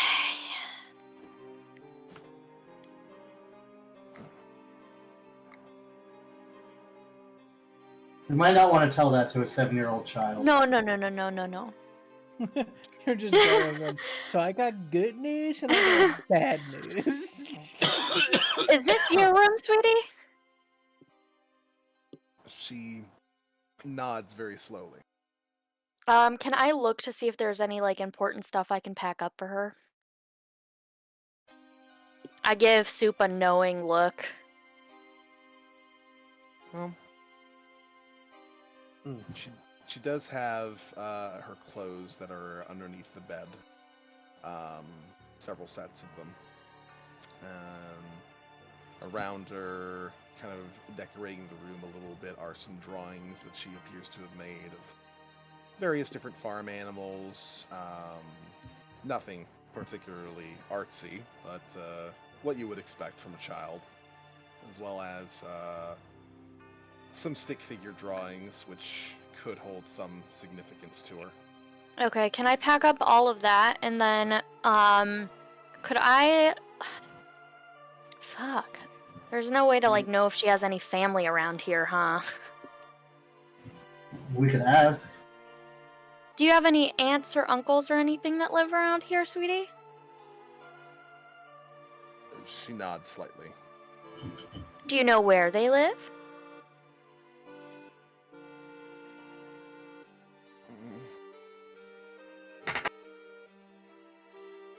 She has a very difficult time coming up with words right now. Do you want to go on a little adventure?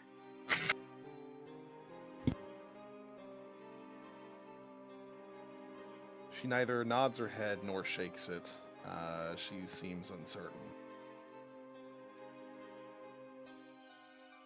Okay, well, I packed up her stuff. We're gonna like have to take her. We can't just leave her here.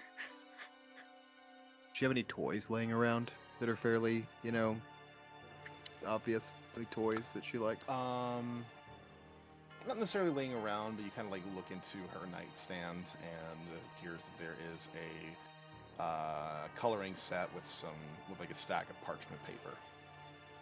Okay, I'll pack that too. We should probably get her at least out of the house, so out of all this mess. Yes. Do you got her, or do you want me to carry her? Just to keep her eyes away from the... Yeah, house. can I grab, like, the blanket off her bed and, like, put it over her? Yes. Okay, that way she can't see anything. Does she find Mango to be a cute bat? It is a fruit bat. Looks like a little dog. Well, we don't want her looking in this general area. What I'm saying is Mango can... Basically, she can pet Mango to help her, like, I don't know, have a little Okay, pet. let's get her out of the house to start off with. Oh yeah, I also changed its name to Mango because I realized I have an Echo Knight, And maybe naming my bat Echo would be confusing. Possibly. In terms I thought that was on purpose. in terms of your bat, No, actually, I had a dog named Echo that passed away, and I was naming it after that, and then I realized that would be confusing. So,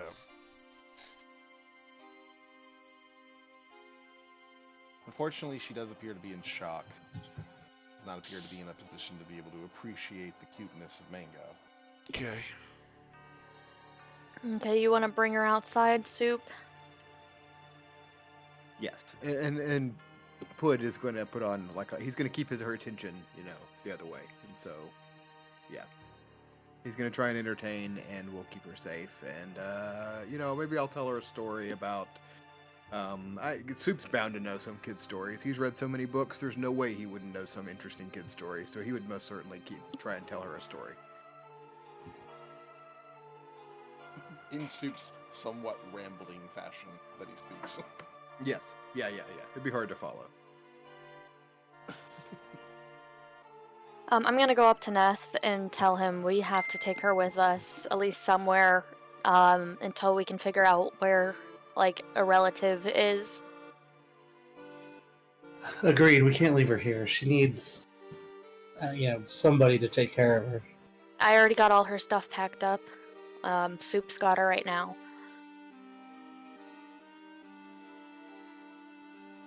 All right. Well, we'll make up a spot for her in the carriage, Yeah. and then Neth will go start on that. Just getting a spot ready for her to sit and be comfortable. He's gonna use his sleeping bag as an extra cushion for her.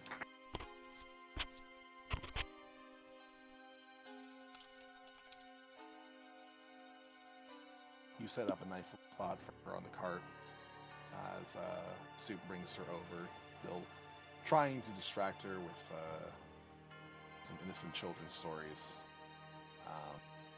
But her eyes continue to look in one particular direction, which is only forward, wherever she's faced, and a little bit down.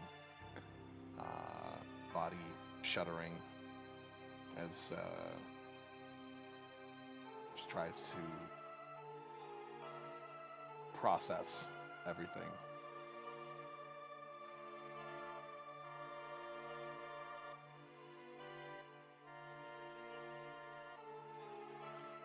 You guys get back onto the cart and onto the road, hoping to find some sign of perhaps another farm or someone who might know her family, somebody who might be related to her. Yeah, can I ask her if she sees anything familiar, like a family's house, to point it out? She'll nod, indicating that she'll try. Okay. You're doing really good.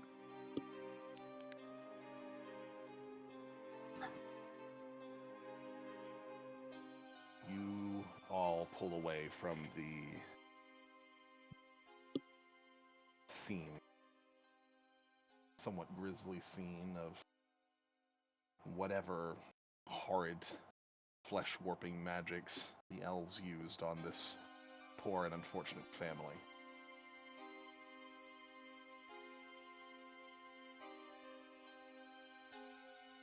You come to the conclusion that Adon, being in Avalia, has caused quite some damage there, and perhaps some radical elements of the Avalthriar are lashing out as a result. Which means that there is far more damage being done already than merely whatever the cult.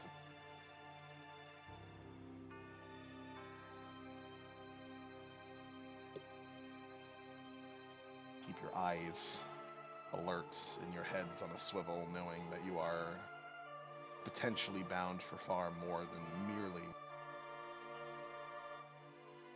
the usual dangers of the road, with the instability that Adon has created.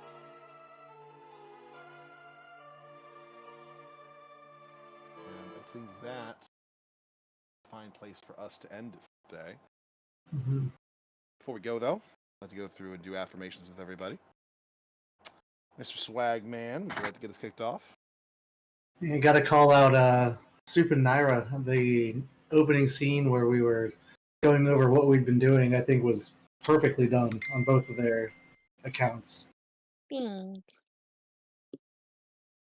People.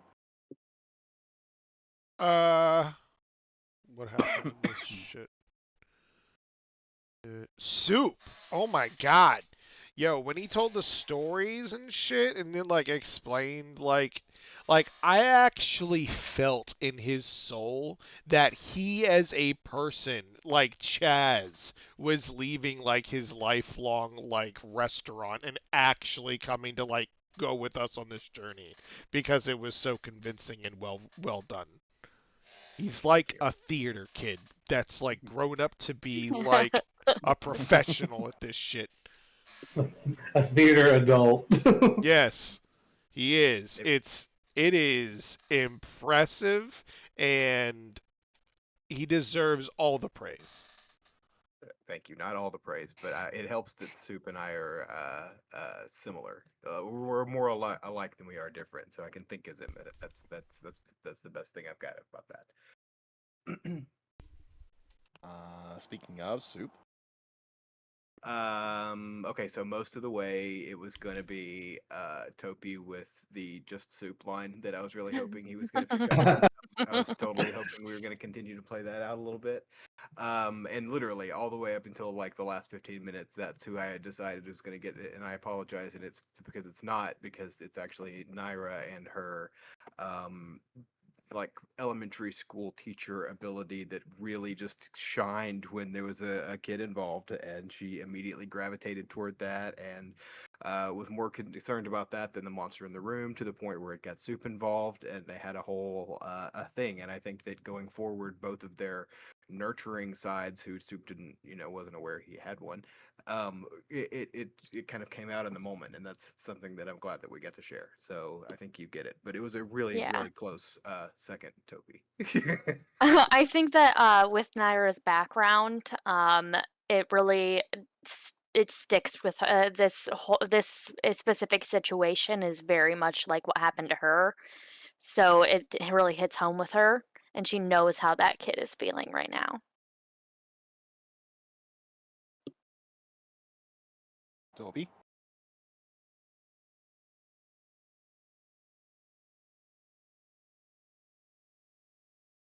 Toby hates us. Affirmation. All right. Oh, I liked the role play with the kid with the soup.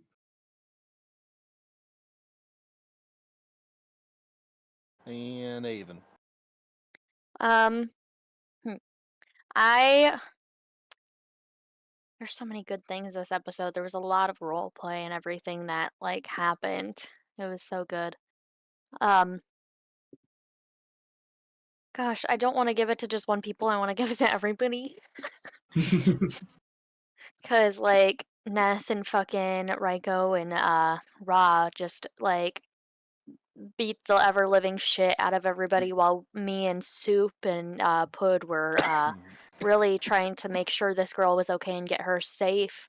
And then also like the whole like how you were playing my dad was like great. So like I really want to just give it to like the group as a whole. Like everybody did amazing this like session. Pud was putting a whole ass circus in the bedroom. Yeah, he went doing little flips and everything. I feel like this one was really fun. Not that other sessions aren't fun, but I feel like this one was, we get to know more about one another as characters and bounce things off of combat, and everyone gets to do things that they shine on. And yeah, I think that today was a good one from everybody's point of view. Yes. DM Lundy really just threw in Naira's background into this one like little episode. This little girl is Naira. I told you I had a goddamn plan. At least we didn't skip it like we did the tower. True. Now traumatized a child. She's right, gonna have the guys. same background as me now, the haunted Yeah. one. Next game for Need for Fear is scheduled for the 20th. Is that gonna be okay for everybody? Should be. Could be.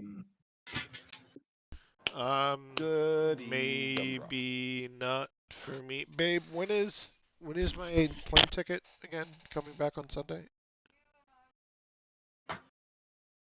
Until midnight. I will be on a plane. Fuck. All right. I will guess be on a Dan plane Lundy's till just gonna have midnight. to play Ryko. I mean, if you want to, it's up to you. But I will be on a plane. Yeah, back. Yeah, man. Alrighty. All right, folks. I don't think I've ever missed a thing before. No. Not a Need for Fear. I don't think. What do you say, babe? He said not a need for fear. She What did you call him, says babe? there's Wi-Fi on the phone, On the so plane? I could I could basically be on my phone and be in You Discord. could. I have done fucking Wi-Fi on planes. It's That not shit great. is ass. Yeah. Right. What I'm saying is I could be verbally here. I can hear what's going on. You're lucky you're gonna be able to see a 140p picture with a fucking airline internet. I did not say anything about actually logging into Foundry. No, I mean in general. That would be interesting. The person next to you is like trying to sleep or something, and you're just like speaking into a phone, trying to roleplay. Yeah, they'd be like, "What the fuck?" Tell him to quit eavesdropping. Sir, can you Yeah. keep it Mind down? your I'm trying to fucking sleep. business, all right?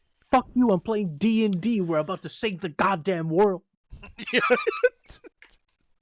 Do you There's a not little know girl who in I'm Ada is? saving danger. the We're world. trying What to have find you her ever done? family.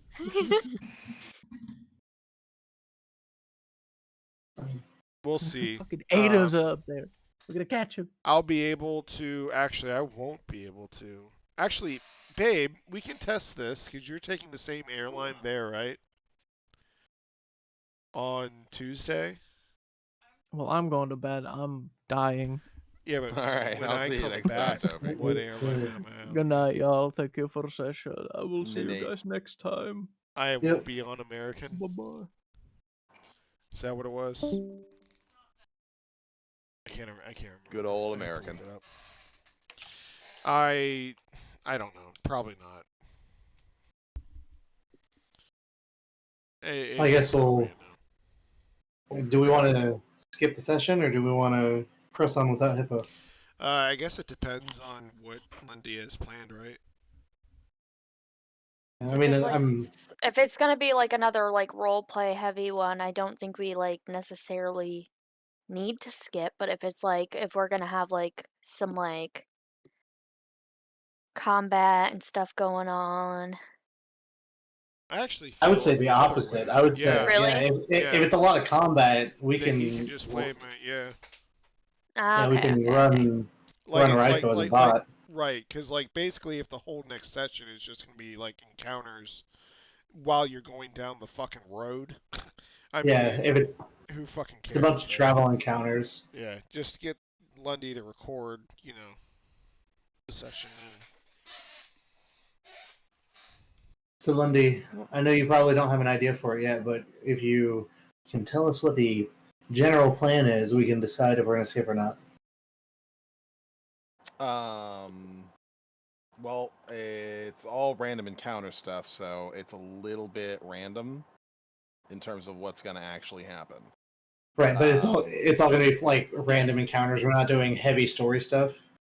It could be. It depends on the random encounters, because they're yes. random, quote unquote, but like a decent amount of them have actual like points to them, like this one, for instance. Right.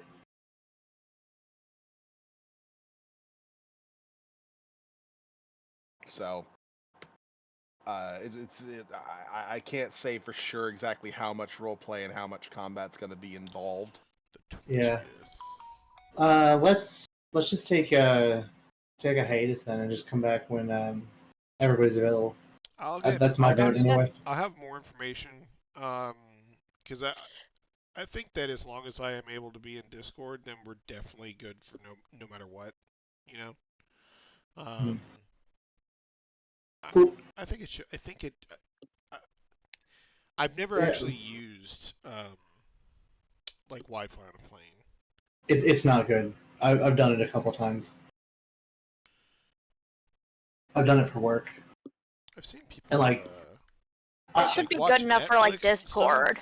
yeah, right. for like It I, might I, be good to I hear don't us even know if it's all Discord. that good for Discord, to be honestly. But I mean, I haven't tried it for Discord, so I Like don't know. if I'll pay for like whatever the best shit. You know what I mean? I've had mixed results with like Teams calls, but I can check email and stuff. It might not work. That's kind of what the difference is. Is like actively doing a call, I struggled. It does decently streaming wise if you buy like the deluxe package.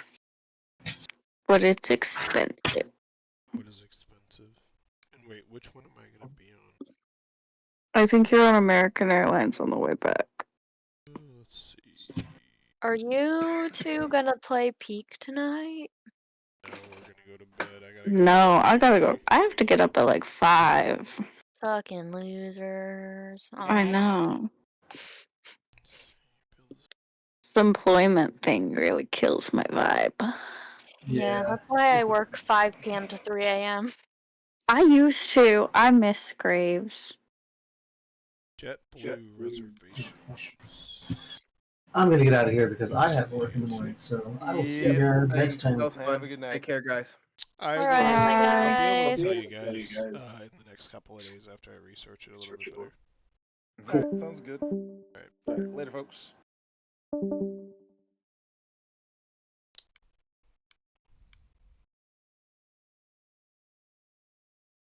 Everybody did.